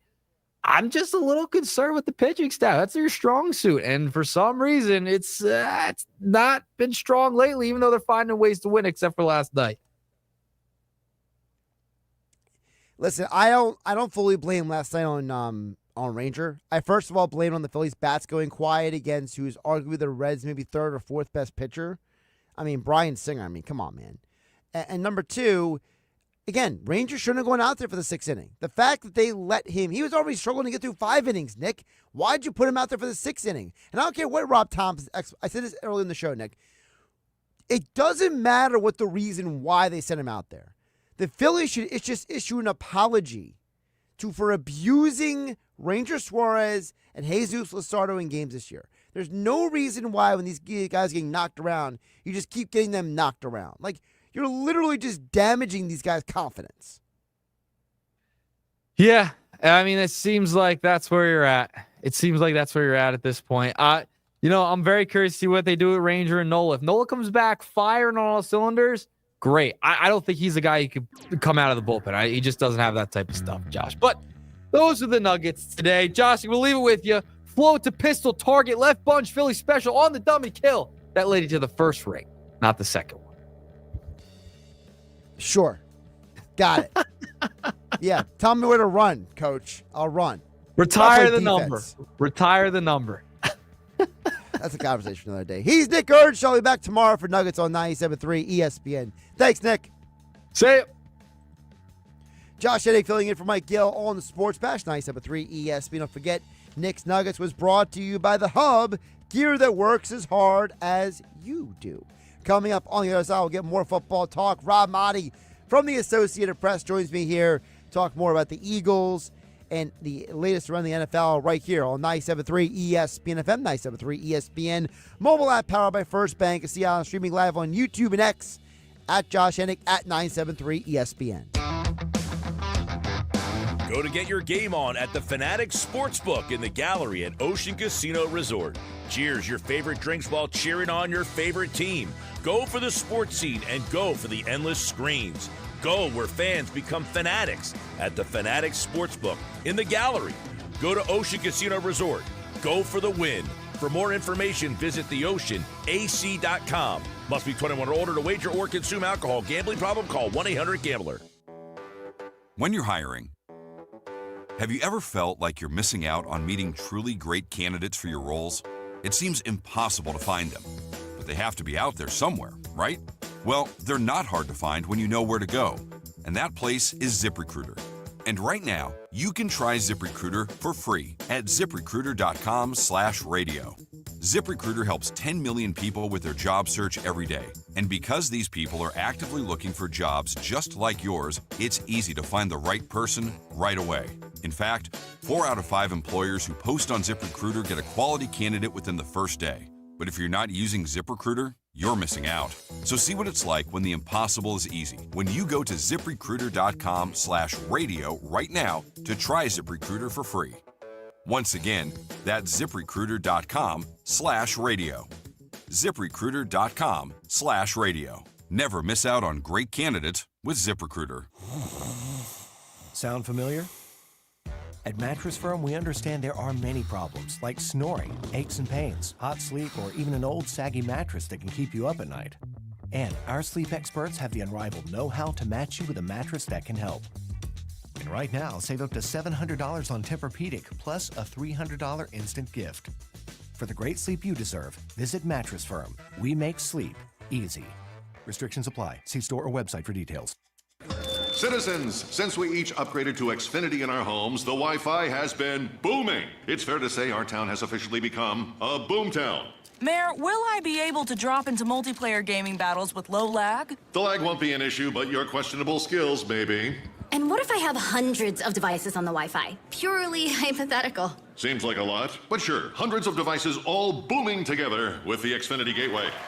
Yes, friends and neighbors, with Xfinity, the Wi-Fi is booming. The Wi-Fi isn't the only thing that's booming. Now get the most reliable Wi-Fi and our best-in-class equipment for one consistent price for 5 years guaranteed. All in. Plus, get unlimited data included and no annual contract. All with the 5-year price guarantee from Xfinity. Visit Xfinity.com, call 1-800-XFINITY, or visit a store today. Restrictions apply. Not available in all areas. New residential customers only. Select plans only. Xfinity Gateway with X5 Complete required for unlimited data except in certain areas. Most reliable Wi-Fi based on Open Signal Awards USA. Fixed Broadband Experience Report, August 2024. Actual speeds vary. Do Crohn's disease or ulcerative colitis symptoms keep coming back? Tremfya, guselkumab, may help, with rapid remission achieved at 12 weeks and lasting clinical remission at 1 year. Some even saw visible improvement of their intestinal lining at 12 weeks and 1 year. Tremfya is a prescription medicine used to treat adults with moderately to severely active Crohn's disease and adults with moderately to severely active ulcerative colitis. Serious allergic reactions and increased risk of infections and liver problems may occur. Before treatment, your doctor should check you for infections and tuberculosis. Tell your doctor if you have an infection, flu-like symptoms, or if you need a vaccine. Healing is possible with Tremfya. Approximately 3 out of 10 patients were in endoscopic remission at 1 year, based on areas visualized on colonoscopy, which may not represent the deeper bowel layer or entire GI tract. Individual results may vary. Ask your doctor about Tremfya today. Call 1-800-526-7736 to learn more or visit tremfyaradio.com.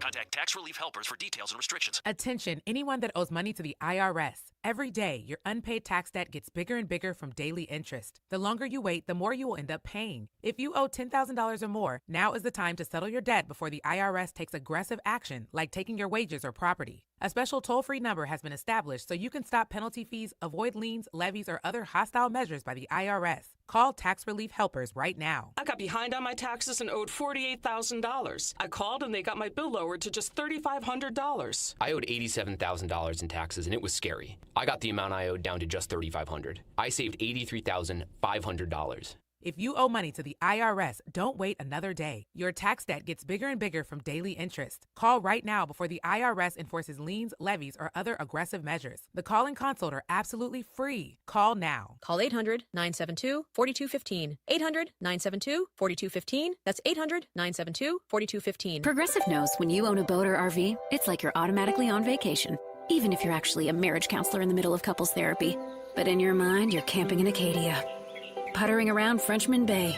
Your boat and RV are both protected. You're lobster drenched in butter and... Uh-oh, did your clients just notice you weren't listening? Quick, do the thing where you just repeat back exactly what they said, but as a question. They bought it. Now back to Maine, earning an automatic discount bundling your boat or RV with your home or auto. Progressive Casualty Insurance Company affiliates and other insurers. Not available in all states or situations.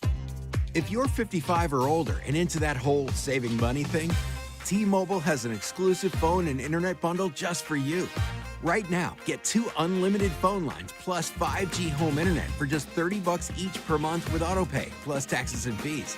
And with 5G home internet, setup is easy with just 1 cord and no technician needed, which is great if you're also into that whole keeping it simple thing. Switch now and experience the best mobile network in the U.S. Visit your local store to start saving. T-Mobile, it's better over here.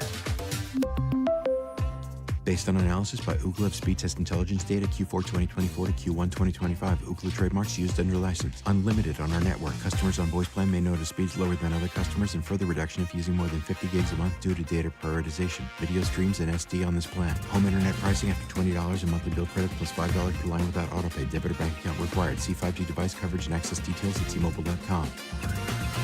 Matt Blatt Infinity, now open on the Black Horse Pike in Egg Harbor Township. Why settle for less when you can afford luxury with Matt Blatt Infinity? Online at mattblattinfinity.com. That's mattblattinfinity.com. This is the story of the one. As a safety manager at a manufacturing plant, he does everything he can to keep his coworkers safe. From finding ways to reduce risks to keeping safety supplies in stock. And for that, he relies on Grainger. Grainger offers a broad range of quality products and next-day delivery, so he can always play it safe. Call 1-800-GRAINGER, click Grainger.com, or just stop by. Grainger, for the ones who get it done. From Town Square Media, South Jersey. Home of the Sports Bash with Mike Gill, 97.3 ESPN, WENJ, WENJ HD, Millville, Atlantic City. This is the Sports Bash with Mike Gill on 97.3 ESPN and the 97.3 ESPN free mobile app. Now live from inside the Ocean Casino Resort Studio, here's Mike Gill.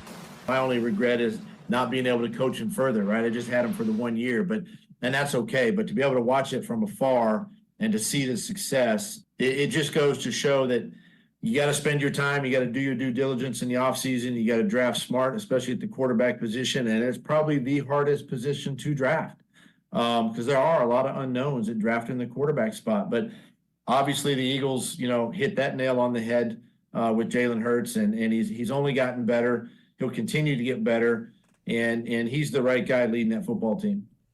That was former Eagles head coach Doug Peterson on the Takeoff with John Clark podcast talking about Jalen Hurts, a guy that Doug Peterson wanted the Eagles to draft in 2020. So I guess in some way we should maybe give Doug a little bit more credit for the Eagles going to 2 more Super Bowls since he was fired. Josh Hennig filling in for Mike Gill here on the Sports Bash, 5 o'clock hour, being brought to you by Whitehorse RV Center in Williamstown and Galloway. Don't miss out on the red tag clearance event going on now at Whitehorse RV. Your RV adventure starts at Whitehorse RV in Williamstown and Galloway.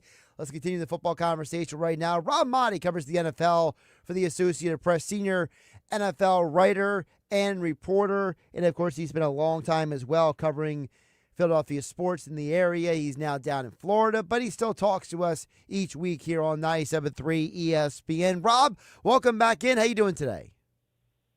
What's up, buddy? How are you, Josh? Doing pretty good. I had to play that Doug Peterson because you know Doug pretty well, and I thought it was interesting. Doug saying, I wish I would have coached Jalen a little bit more than the 1 year, but he said, the Eagles, they nailed it. They got the right quarterback. And, Doug talked about in that podcast conversation about how much he admires Jalen, how much he's happy to see him be successful. And it kind of goes to show you, Rob, that, sometimes drafting guys for the right reasons is more important than drafting a guy just because he could throw the ball a mile. Yeah, if you're talking about character issues and concerns and all of those things that should be very relevant and should be top priorities, I wholeheartedly agree with you. I think teams, especially drafting up high, first, second, third round, and there are teams who carry that philosophy throughout their entire draft. There are guys who have red flags on them that they just won't draft. It was interesting. I just read an article, Dan Pompei from The Athletic, who does a great job, did a sit-down with Jason Light, the Buccaneers GM, who has had some significant hits and some misses in the draft, and he just talked about some of the guys that he's brought in, and he was willing to go on record and say things like Devin White, who – but how much time did he spend with the Eagles last year? Just a little bit of time, right? A month. I don't even know. He spent a month. Yeah, he didn't get on the field, right? And Devin White was a big part of he was a first-round pick, I think top 10 pick, big part of the defense that helped the Buccaneers win the Super Bowl in 2020.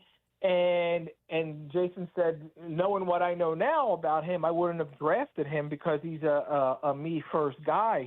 And then he even said Deshaun Jackson, who he brought in, traded for, or signed, brought in for 2 years in Tampa Bay. I think we all remember the Fitzmagic game when it was against the Eagles, right? Where yes. Deshaun Jackson had like a huge game and Fitzpatrick came out wearing the chains and the open thing and the hair chest sticking out, all that. He's like, he's another guy that he would not have gone after. So he's kind of changed. It matters. All of that stuff matters. Everything that can impact a player's ability to perform on the field certainly matters. And the Eagles, I think they knew going in when you draft Jalen Hurts that he's a guy who all of the intangibles, he checks them off. All of those character traits he has, the leadership ability, head on his shoulders, great background, everything that you want for a future leader of your team. And at the time, they didn't even know that he was going. They still had Carson Wentz, who was coming under contract, hadn't even started that contract extension that kicked in, and he was a guy who they also felt the same about. But I think with Jalen and his just ability to be able to handle criticism so well, and I think the adversity that he dealt with in college set him up for the success that he's having in the NFL, and the question marks that he consistently endures. Even now, Josh, as you well know, Super Bowl MVP, and Jalen Hurts is still facing questions after questions from whether it's, is he a tier one quarterback? Is he an elite level? Is he a mid-tier? Is he this, that, or the other?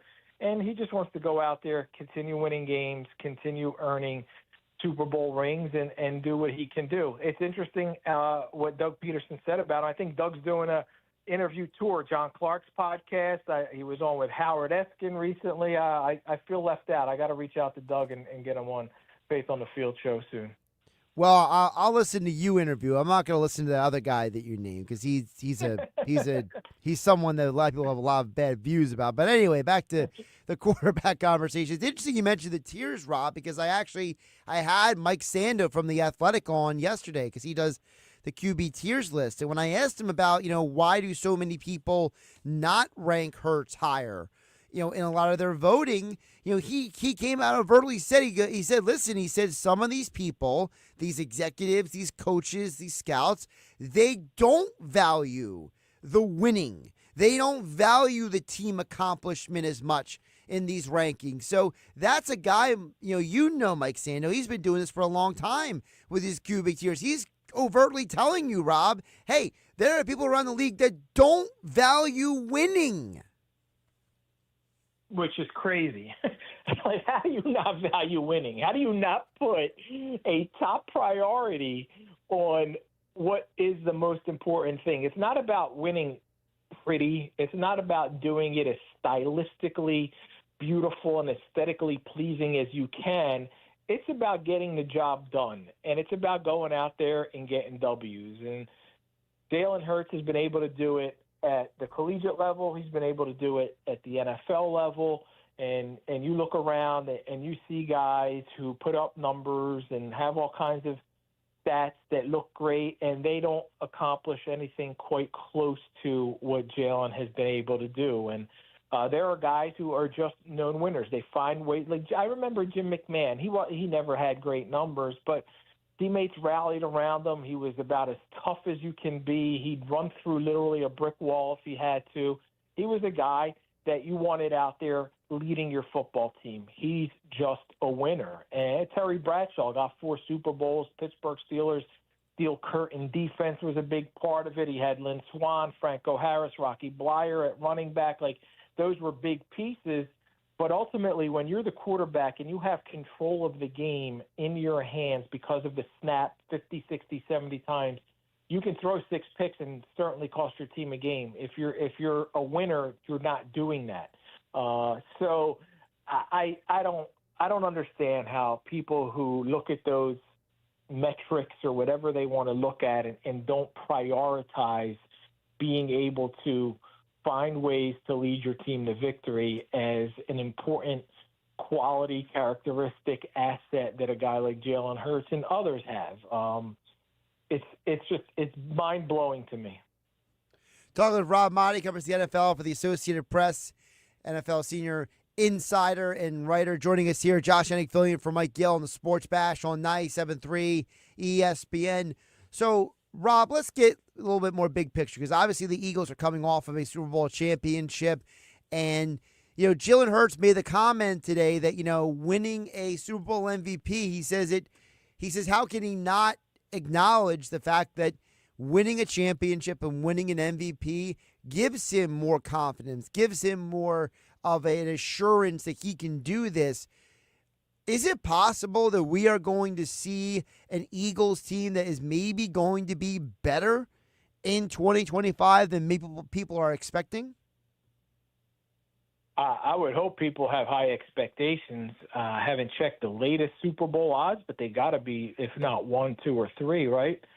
Somewhere along the top. I know they lost some pieces on defense, but from an offensive standpoint, they certainly, it seems like, and until Landon Dickerson's back out there, you got to keep your fingers crossed and hope for the best. But it seems like they avoided a potentially serious problem there with Landon Dickerson, which would have really hurt and impacted the offensive line. So I certainly think that the Eagles are positioned nicely on offense to be even better with the pieces that they have, with Jalen Hurts and Saquon Barkley another year together, Jalen Hurts and everyone else on the offense another year together, another year. Like, this is Cam Jurgens' second full season as a starter, right? So you've got guys who are still learning, still playing, still gelling. Saquon I don't think he can have a better season without putting up the same numbers. And by that I mean he doesn't have to run for 2,000-plus yards in 16 games, but he can impact more games in more ways by being more comfortable and being more aware of everything that he needs to get done within this framework of this offense. And yes, I know they got a new offensive coordinator this year, so that's kind of going to – it's like 2 steps forward, 1 step maybe back. And then you look at the defensive side, there are guys who are young and extremely talented. The secondary with Mitchell and DeJean, the guys on the defensive front, Zach Bond, who had a monster year last year going into his second full season in Vic Fangio's defense. So you can certainly make a case while they lost players on the defensive side who were valuable, Josh Sweat, Milton Williams, Brandon Graham retired, Darius Slay's not back, CJ, GJ. Like, I mean, those are important pieces, but you're also getting the opportunity to see these guys learn more within what Vic Fangio's trying to teach them, what he's been getting to them to get them to be able to do all of last year, and it culminated in dominant performance against Patrick Mahomes. That can carry over because of the success they had with new pieces, because it's a second year, you're learning, you're getting better. You would hope that I don't think Mitchell or DeJean have hit their ceiling. They were rookies last year, and they finished top 5 in Rookie of the Year. And I think DeJean may have even had a Defensive Player of the Year vote, if I'm not mistaken, or somewhere in the top 5. So, like, they had some major impact. Jalen Carter, Jordan Davis, who comes back looking all svelte and slim and in shape this year. Like, this is a defense that, despite losing pieces, you can have some optimism about. Rob, you mentioned about optimism. By the way, I pulled it up. So one of the sports books I pulled up, apparently the Eagles, the Ravens, and the Bills are all tied for the same odds.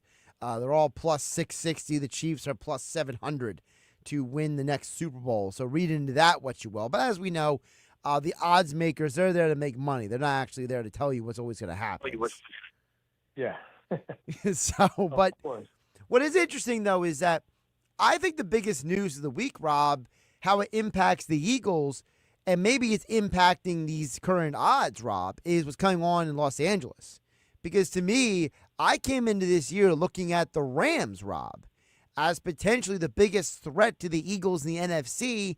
And now you got Matthew Stafford getting an epidural in his back, and now he wasn't practicing on Monday, and the Rams are saying they're not concerned. But, Rob, every former pro athlete on every television show and podcast everywhere keeps saying these back problems are the beginning of the end of Matthew Stafford. And I just got to wonder, how different is the NFC going to look if the Rams don't have that guy at quarterback? Oh, big time issue for the LA Rams. And I know they got a capable backup in Jimmy Garoppolo, and he's a guy who's been talk about winners earlier in this conversation. Jimmy's been a guy who's been around teams where he got to a Super Bowl. He's been able to stack W's and a high winning percentage. But without Matthew Stafford, who is one of the elite, one of the premier quarterbacks at his age, though, when, as you said, when you start to have those issues and when you start to have some of those back problems, and the fact that he's not out there, that's got to be a concern. I've heard people say, well, yeah, we're 2-3 weeks away. A couple of days ago, we're 3 weeks away from the season opener. I'm not that concerned yet, but at some point you got to be, and I would be. And I know how back issues can linger and can become more problematic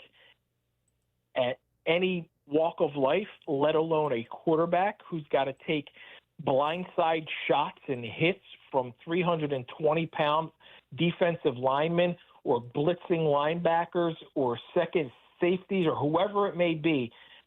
And they have to feel uncomfortable right now because this Rams team is built to win and be an absolute contender. And given how difficult it was for the Eagles to beat them last year in the snow, came down to that final series, and was it Jalen Carter or Nolan? Jalen Carter. Jalen Carter. He got the sack. Yeah, he got the sack, and then he got the pressure to force the out of bounds, right?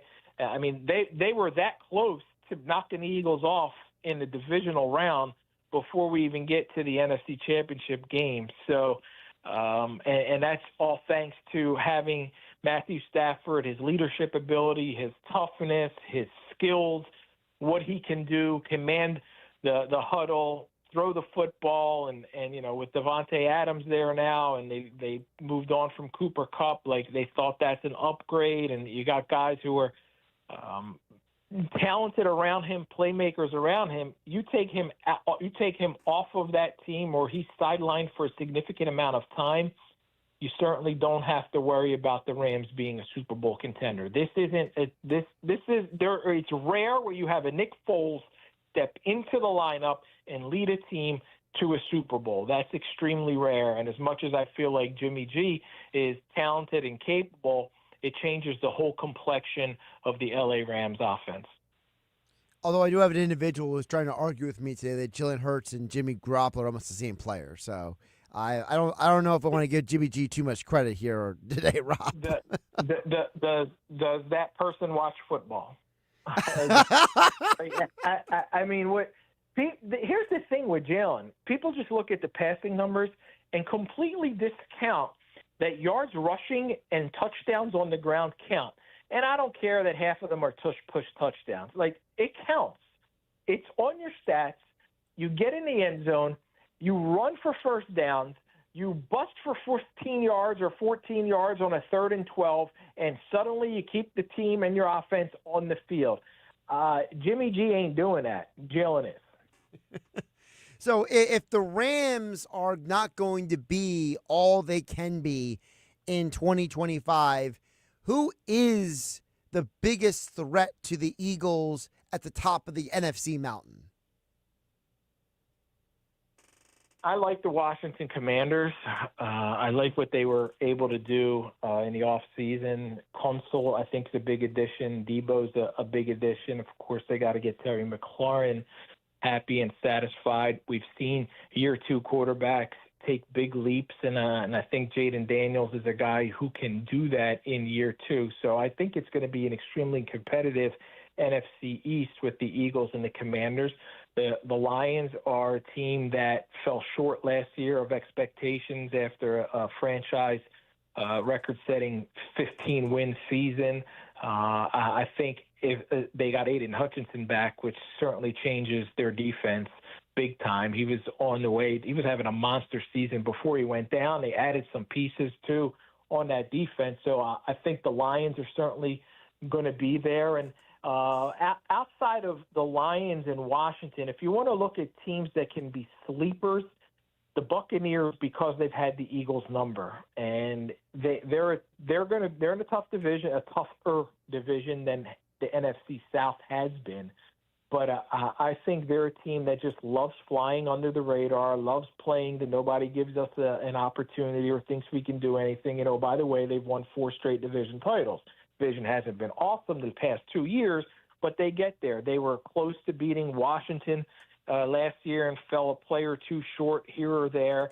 The year prior, they lost to the Lions in the playoffs, and they again were like a player or two away, and they're feeling like it's our turn. We got to get there. So I think they can be a sleeper team. I would have put Green Bay potentially in that conversation. Jordan Love's injury right now, that's a concern. We spoke about Matthew Stafford, but Jordan Love last year, he's a guy who got hurt against the Eagles in the first game in Brazil, and I thought that impacted his season when you've got an issue with the knee. And even though sometimes when he's out there playing, it certainly had an effect on the way he performed. And he didn't have he didn't have the numbers, and he just didn't have the full control of the offense the way he did the year before that. So they need him to be healthy and out there. I know it's his non-throwing hand, but he's going to miss valuable reps with their rookie receiver, Matthew Golden, and other guys on that offense here in the preseason. So it may take them a little bit of time.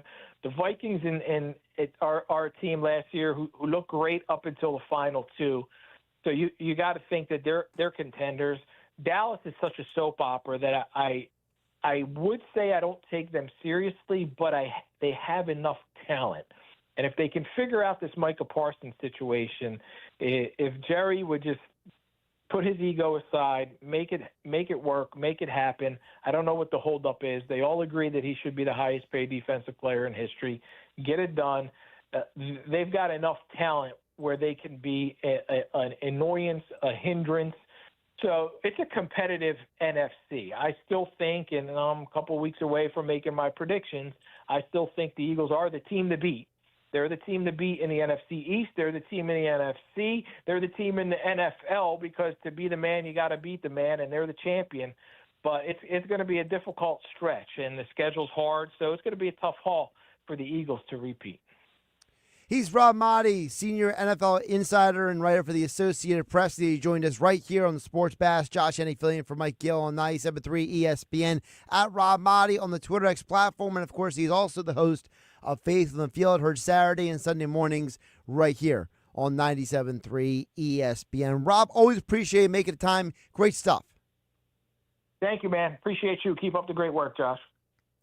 And, of course, the 5 o'clock hour of the Sports Bash is being brought to you by White Horse RV Center in Williamstown and Galloway. Don't miss out on the Red Tag clearance event going on now at White Horse RV. Your RV adventure starts at White Horse RV in Williamstown and Galloway. Josh Hennig hanging out with you on 97.3 ESPN. We'll get back to text board on the other side, because Cole from LBI, he's got a bit of an argument we're going to have here. We're going to get into it next about Jalen Hurts and the perspective on the Eagles quarterback. You guys can join the conversation as well. 609-403-0973. Your DMs into the 97.3 ESPN mobile app, powered by First Bank of Sea Isle. And we are streaming live on YouTube and X at Josh Hennig, at 973 ESPN on the X platform. You're listening to the Sports Bash with Mike Gill. When I'm driving, I got a guy on the radio who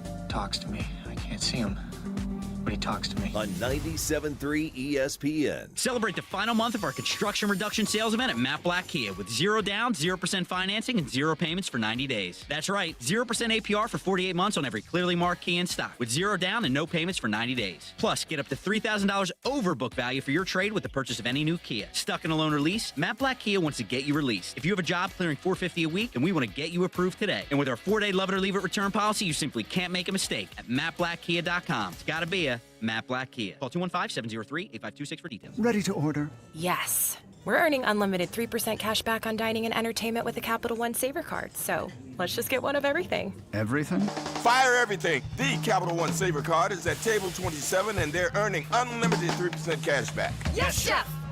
This is so nice. Had a feeling you'd want 3% cash back on dessert. Ooh, tiramisu. Earn unlimited 3% cash back on dining and entertainment with the Capital One Saver card. Capital One, what's in your wallet? Terms apply. See CapitalOne.com for details. Progressive knows when you're on your boat, you're already on vacation. And Vacation You forgets all your worries. Vacation You doesn't even keep track of time and knows that time is a meaningless construct designed to control us, man. But Regular You knows you don't want to be too far out in the water after the sun goes down, because Vacation You doesn't know how to navigate in the dark yet. Vacation You and Regular You really need to get on the same page.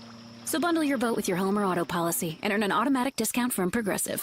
And spend the savings on the both of you. Progressive Casualty Insurance Company affiliates and other insurers. Not available in all states or situations.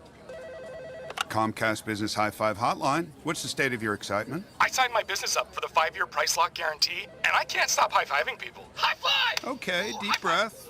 You're in a good place. You signed your business up for 5 years of gig speed internet and advanced security, all on our ultra-reliable network. Gig speeds and advanced security? I'm so stoked! Yep, and you get it at a great rate that's locked in for 5 years. Woo! The high five is just your body's way of saying, I'm winning.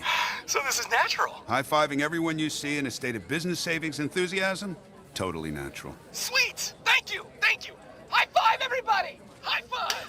The Comcast Business 5-year price lock guarantee is back, but only for a limited time, so sign your business up today. High five! Comcast Business, powering possibilities. Ends 9/21/25 for new customers with qualifying bundle. Current customers may be eligible depending on services and area. Guaranteed rate applies to monthly service charge, excluding taxes and fees. Other restrictions apply. Hot damn! Twisted Tea Hard Iced Tea just got harder with Twisted Tea Extreme. The hard iced tea taste you know and love, but with an 8% kick of alcohol. Twisted Tea Extreme is made with real brewed tea, goes down smooth, and brings your daytime drinking to the next level. Just look for the bright yellow cans in the cooler and get ready to dial up the fun. Big flavor, extreme kick. Twisted Tea Extreme. Keep it twisted! Twisted Tea Brewing Company, Cincinnati, Ohio. Please drink responsibly. Finding great candidates to hire can be like, well, trying to find a needle in a haystack. Sure, you can post your job to some job board, but then all you can do is hope the right person comes along, which is why you should try ZipRecruiter for free at ziprecruiter.com/radio. ZipRecruiter doesn't depend on candidates finding you. It finds them for you. Its powerful technology identifies people with the right experience and actively invites them to apply to your job. You get qualified candidates fast. So while other companies might deliver a lot of hay, ZipRecruiter finds you what you're looking for. The needle in the haystack. See why 4 out of 5 employers who post a job on ZipRecruiter get a quality candidate within the first day. ZipRecruiter, the smartest way to hire. And right now, you can try ZipRecruiter for free. That's right, free at ZipRecruiter.com/radio. That's ZipRecruiter.com/radio. ZipRecruiter.com/radio. This is the Town Square, New Jersey Info and Weather Network. Progressive Insurance presents the Sports Flash on 97.3 ESPN. Eagles offensive lineman Landon Dickerson underwent surgery on his right meniscus Wednesday morning. They're hoping he'll be able to return for the season opener on September 4th. Also, offensive lineman Kenyon Green did not practice today with a shoulder injury. Neither did wide receiver A.J. Brown, who's dealing with a hamstring issue. The Eagles wrapped up a joint workout with the Cleveland Browns. Those two teams will play on Saturday afternoon for the second preseason game of the year. Phillies will be wrapping up their series tonight in Cincinnati against the Reds. Christopher Sanchez gets the start. He's 11-3. His ERA is 2.36. That's the third best in baseball. The Reds countering with Hunter Green. He's 4-2, an ERA of 2.72. The Phillies looking to take the rubber game after they fell Tuesday night 6-1, snapping a 4-game win streak. Progressive Insurance, bundle auto and home, renters or condo, and save with Progressive. I'm Tony Desiri, and that's your Sports Flash on 97.3 ESPN. This is the story of the one. As a safety manager at a manufacturing plant, he does everything he can to keep his coworkers safe. From finding ways to reduce risks to keeping safety supplies in stock. And for that, he relies on Grainger. Grainger offers a broad range of quality products and next-day delivery, so he can always play it safe. Call 1-800-GRAINGER, click Grainger.com, or just stop by. Grainger, for the ones who get it done. From the Town Square, New Jersey Info and Weather Network, I'm Chief Meteorologist Dan Zarrow. For the first time this month, we're tracking scattered thunderstorms. Heading into this sultry summer evening, localized downpours, dangerous lightning, and some gusty winds possible through at least midnight tonight. Staying mostly cloudy and muggy overnight, low 74. Gradual clearing tomorrow, maybe a spot shower or thunderstorm during the day, high 88. Mostly sunny on Friday, not as hot, not as humid, high temperature around 85. Get weather 24/7 wherever you are. Download our free mobile app today. Did you know that driving under the influence of marijuana is illegal? Driving high will get you a DUI. And if you're wondering if law enforcement can tell you're driving high, well, everyone else can. Friends? I can tell you drove high. Parents? I can tell when you drive high. Relatives? I can tell. You drove here high, didn't you? So what makes you think law enforcement can't? I can tell. If you feel different, you drive different. Drive high, get a DUI. Paid for by NHTSA. We have the perfect solution for sitting in traffic. You come with me. The Sports Bash with Mike Gill on 97.3 ESPN and the 97.3 ESPN free mobile app. Josh Hennig filling in for Mike Gill here on a Wednesday edition on 97.3 ESPN FM, the 97.3 ESPN mobile app powered by First Bank of Seattle, and we are streaming live on YouTube and X at 973 at Josh Hennig. 5 o'clock hour Sports Bash being brought to you by White Horse RV Center in Williamstown and Galloway. Don't miss out on the red tag clearance event going on now at White Horse RV. Your RV adventure starts at White Horse RV in Williamstown and Galloway. All right, as promised, we want to get to some of your texts at 609-403-0973. You know, it's always an interesting day when you get into these conversations about the Philadelphia Eagles, right? And I think Cole from LBI, I wasn't planning on going deeper into this, but I think Cole from LBI brings up a point that I want to hit on before we move on to any of the topics here on 97.3 ESPN.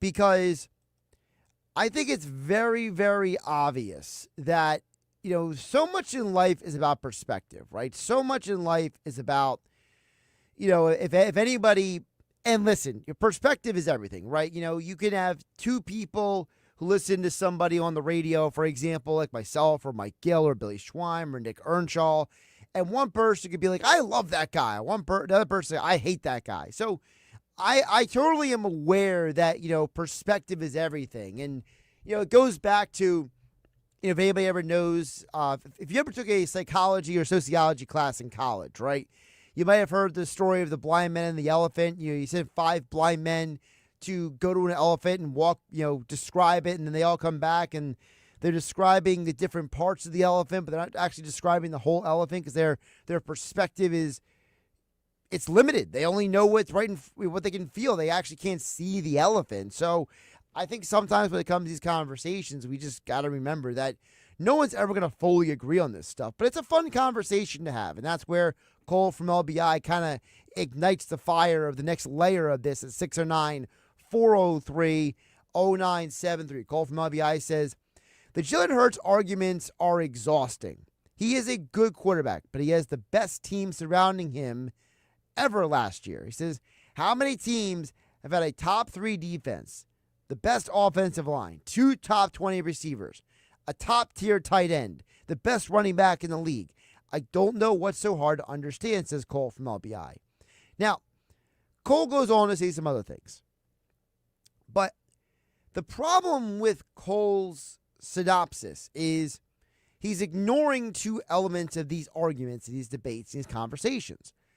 The one part of it is, it's not that Jalen Hurts is or isn't a good quarterback.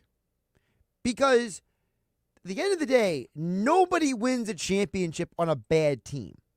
There's never been a team that would have been sub 500 that some quarterback walks in and takes them to win a championship. And the problem for, to me, Cole and LBI, is it's twofold. One, you can tell me how good the talent around Jalen Hurts is all you want, but I can also tell you a ton of teams that never won a championship that had a ton of talent around their quarterbacks. You know, that Atlanta Falcons team around Chris Chandler that lost to the Denver Broncos, what was that, almost 30 years ago, that team had a ton of talent. They had a top-tier running back. They had a very good offensive line.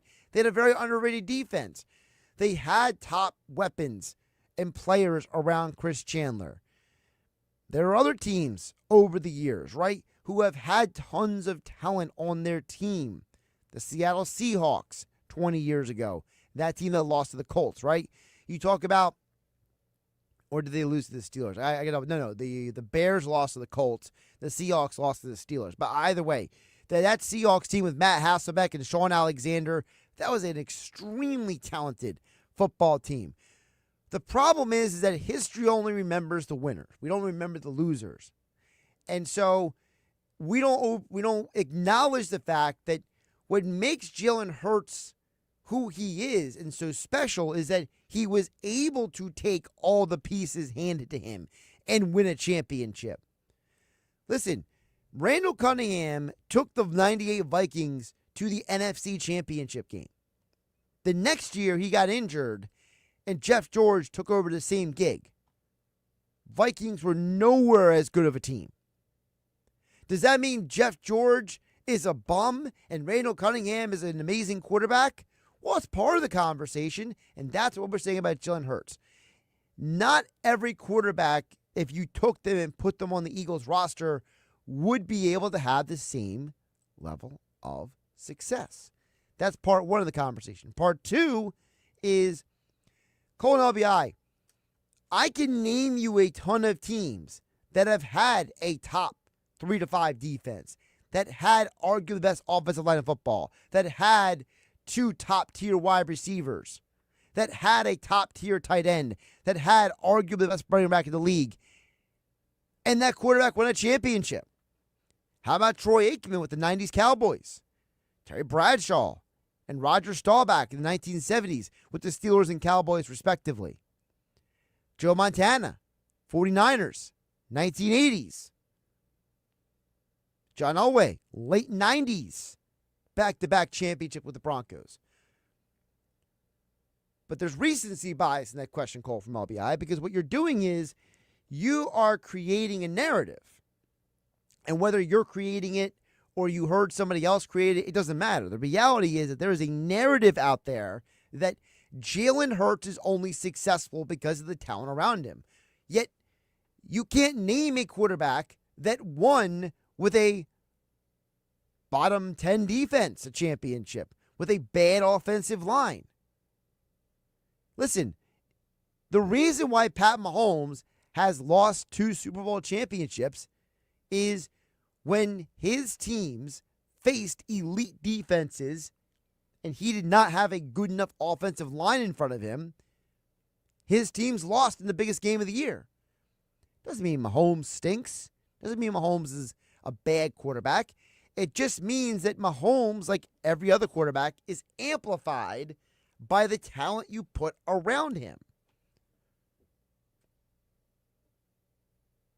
Patrick Mahomes, Tom Brady, Peyton Manning, the guys that we typically associate with, hey, they can raise the talent around them and win championships, they themselves were limited to what they could do.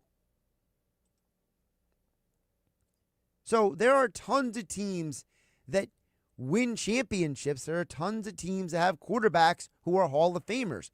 We don't demerit Roger Staubach, Terry Bradshaw, Joe Montana, Steve Young, Troy Aikman for winning with great teams.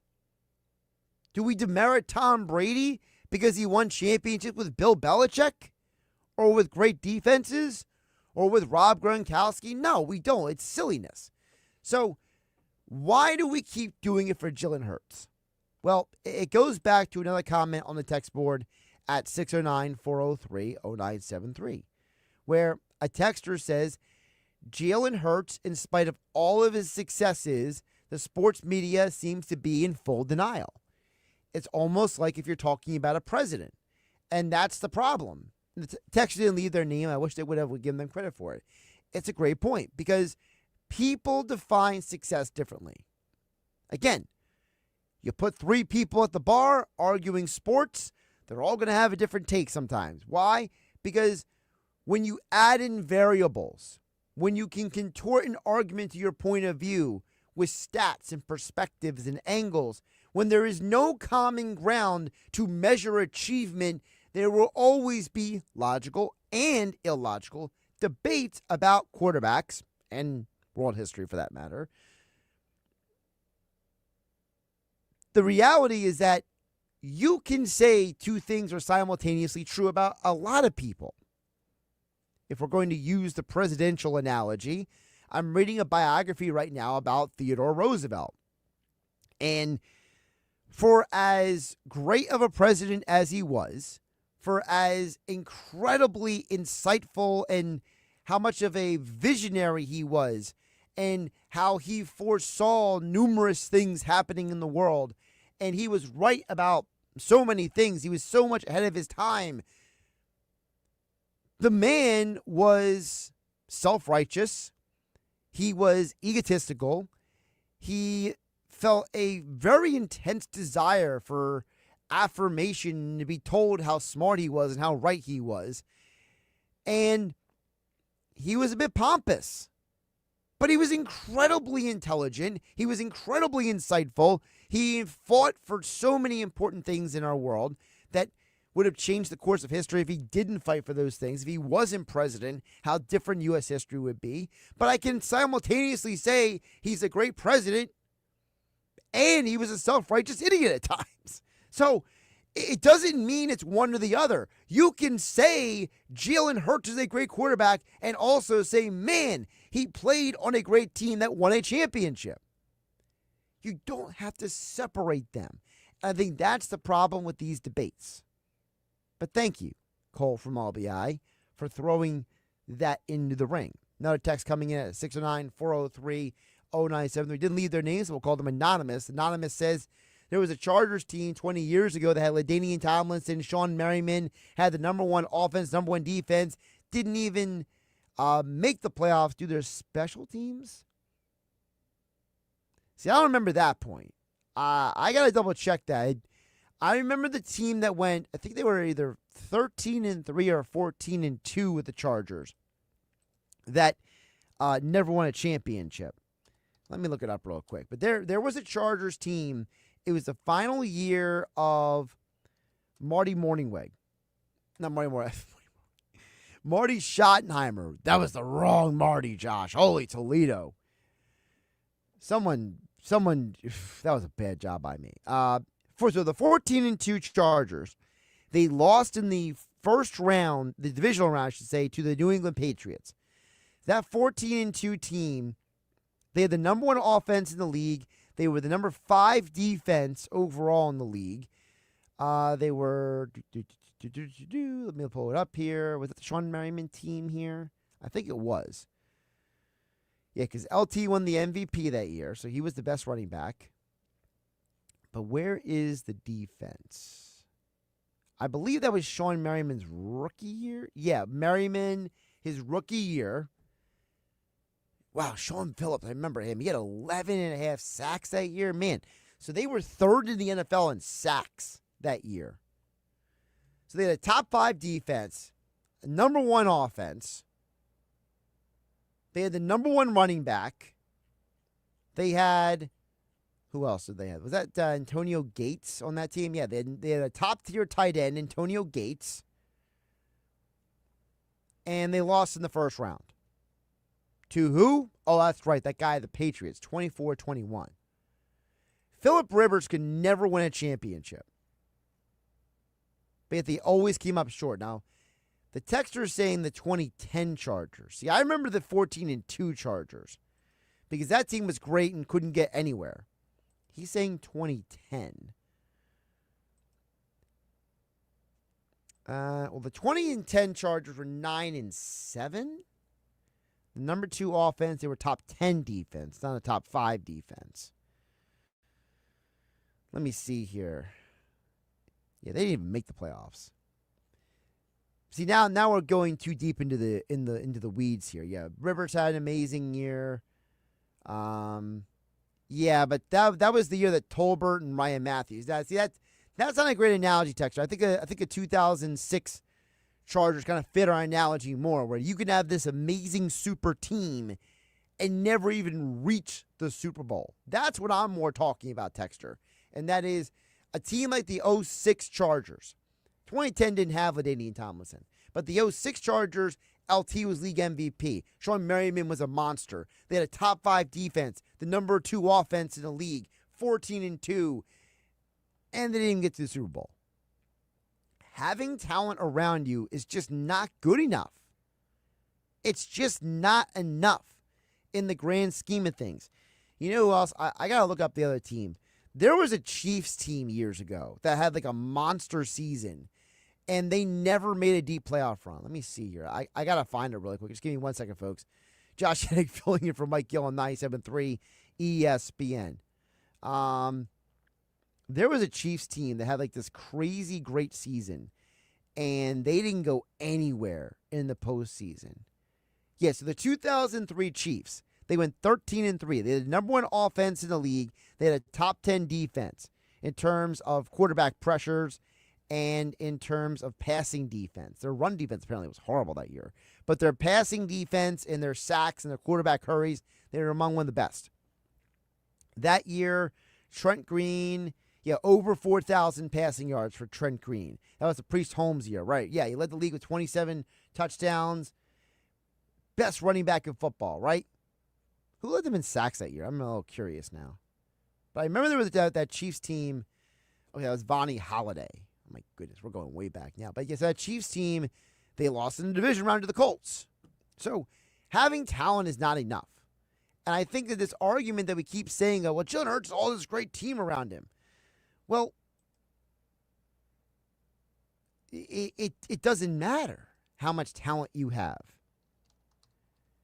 Again, if we're going off of the criteria, right, that Cole from LBI is going with, all right, that you have a top offense, a top defense, a top running back, a top-tier tight end, a top-tier wide receiver.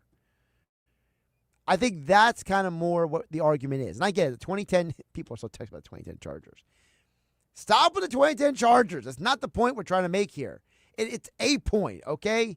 But they didn't have a top-tier running back. They had a very good running back, all right?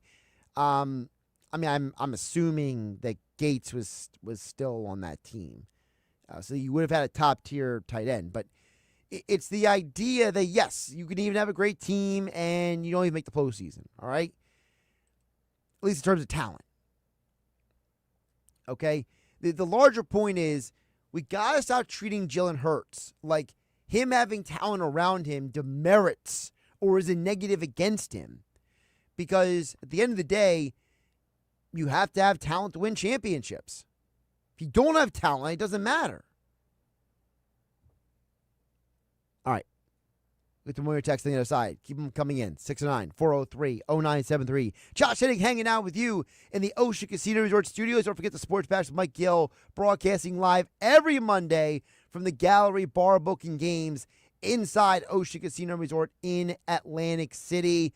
Mike Gill, of course, on away this week. He'll be back in time for the next Ocean Casino Resort remote Monday. Every Monday, all football season long, the Sports Bash with Mike Gill, broadcasting live from the Gallery Bar Booking Games inside the Ocean Casino Resort in Atlantic City. You're listening to the Sports Bash with Mike Gill. Never thought this radio stunt would catch on so big. On 97.3 ESPN.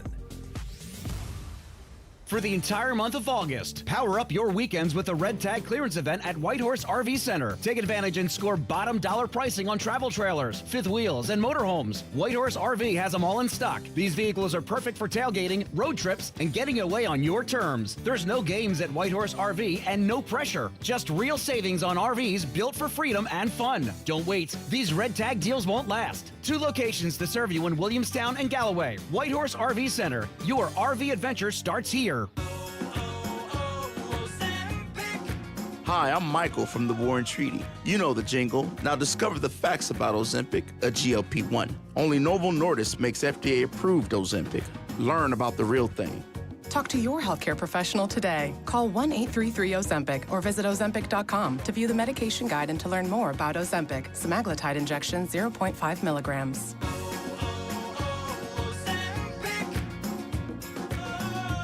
Progressive knows when you own a boat or RV, it's like you're automatically on vacation, even if you're actually a marriage counselor in the middle of couples therapy. But in your mind, you're camping in Acadia. Puttering around Frenchman Bay. Your boat and RV are both protected. You're lobster drenched in butter and... Uh-oh, did your clients just notice you weren't listening? Quick, do the thing where you just repeat back exactly what they said but as a question. They bought it. Now back to Maine, earning an automatic discount bundling your boat or RV with your home or auto. Progressive Casualty Insurance Company affiliates and other insurers. Not available in all states or situations. Make sure your home comfort is ready this season with Broadlee's Plumbing, Heating, and Air. From fast service and reliable repairs to quality installs, Broadlee's has you covered all season so you can focus on the game. Upgrade to a Bryant high-efficiency coastal system built for South Jersey summers and salty air with 0% financing and no money down. Trust the team serving South Jersey for over 100 years. Call 609-390-3907 or visit broadleys.net. Bryant, whatever it takes. Go Birds! This is Secret Clinical dominating extra stinky stress sweat. And this is regular deodorant. Secret Clinical in a heat wave. Oh, what a beautiful day. This is regular deodorant. Ugh, I can't. Secret Clinical with workout sweat. Let's run another marathon. And regular deodorant. How much more? Secret is the GOAT. Because nothing fights sweat better. Stay fresher under pressure. The John Deere Gator XUV lets you cut, pack, drive, scout, weld, stack, feed, pull, load, tow, spray, and haul, all in a single day. Because with the highest cargo box volume in its class, customizable features, and a towing capacity of up to 4,000 pounds, it gets the job done. You just have to get in the seat. Learn more at your John Deere dealer or visit johndeere.com/Gator XUV. Do Crohn's disease or ulcerative colitis symptoms keep coming back? Tremfya, guselkumab, may help, with rapid remission achieved at 12 weeks and lasting clinical remission at 1 year. Some even saw visible improvement of their intestinal lining at 12 weeks and 1 year. Tremfya is a prescription medicine used to treat adults with moderately to severely active Crohn's disease and adults with moderately to severely active ulcerative colitis. Serious allergic reactions and increased risk of infections and liver problems may occur. Before treatment, your doctor should check you for infections and tuberculosis. Tell your doctor if you have an infection, flu-like symptoms, or if you need a vaccine. Healing is possible with Tremfya. Approximately 3 out of 10 patients were in endoscopic remission at 1 year, based on areas visualized on colonoscopy, which may not represent the deeper bowel layer or entire GI tract. Individual results may vary. Ask your doctor about Tremfya today. Call 1-800-526-7736 to learn more or visit tremfyaradio.com. With GMF financing to qualified buyers excludes Traverse and Corvette excludes prior sales. Here comes the big one, the once-a-year summer clearance at Bennett Chevrolet. We've got to move every vehicle immediately to make room for next year's models. So while they last, get here now and get your new Chevy at the true GM supplier employee price. Plus, you keep all the rebates, saving you up to 20%. That's 20% off. Stop and think about how thousands of dollars 20% off can be on your new vehicle if you get to Bennett now. And with available 0% financing, you'll have even lower payments. And get this, if you tow, push, or drag in any clunker, you'll get at least 10 grand towards any pre-owned in stock. Yes, a minimum 10 grand. Imagine how much you'll get if it runs. One more thing, Bennett's non-commissioned sales team is the best. No pressure ever, because they're paid based on your satisfaction, not your budget. Hurry in for best selection. Together, let's drive. Bennett Chevy, Egg Harbor Township, and BennettChevy.com. You're listening to The Sports Bash with Mike Gill on 97.3 ESPN and the free mobile app. Josh Hennig wrapping up the Sports Bash, filling in for Mike Gill on Wednesday edition on 97.3 ESPN. Phillies, by the way, are in a rain delay right now. That's why we don't have any updates on the Phillies game. Let me just double check, see if they have any new news about if they know when they're going to start the game. The last update was it's delayed. We'll let you know when more information comes up. Great. Thanks for nothing. By the way, I was totally unaware that the 2010 Chargers were like the most popular team to never win a championship. I've gotten 2 texts at 609-403-0973 and another person texting my phone off the air all talking about the 2010. Did you all have the Chargers like a fantasy football pool or something? I didn't know that team was that. To me, it's always the 2006 Chargers. It's the 14-2 team. But for a bunch of you all loving the 2010 Chargers. I feel like I missed the memo or something. All right. Thanks, everybody, for tuning in here on 97.3 ESPN. I'll be back one more day tomorrow filling in for Mike Gill in the Sports Bash. We'll have our Phillies mailbag segment with Frank Close tomorrow on the show. Also, Andrew Checo for football for all part of the lineup tomorrow on 97.3 ESPN. But after today, I want to thank Rob Maaddi from the Associated Press, Nick Earnshaw for Nick's Nuggets, Inside the Birds, Geoff Mosher for football at 4, Andy McNamara from the Sick Podcast talking Eagles and Browns during practice, and Press of Atlantic City's Mike McGarry at 2:30 today. Thanks to all of you for listening. Thanks to all the guests for tuning in on 97.3 ESPN FM, the 97.3 ESPN mobile app powered by First Bank of Seattle. And we were streaming live on YouTube and X at Josh Hennig. I'll be back one more day tomorrow, filling in for Mike Gill here on the Sports Bash on 97.3 ESPN. Have a great day. The seafood, extraordinary. The value, tremendous. The sunsets, on the house. It's Yuri's Waterfront Restaurant. Dine indoors, on the deck overlooking the bay, or watch the game at Sliders Bar with a new baseball-themed sliders menu. Enjoy delicious seafood, including Yuri's famous all-you-can-eat crabs, tropical summer cocktails, and daily specials. Yuri's has a kids menu and an arcade. And next to Yuri's is the Boathouse Restaurant. 2 great ways to experience the Jersey Shore's best waterfront dining. Yuri's and the Boathouse at the foot of the bridge in Wildwood.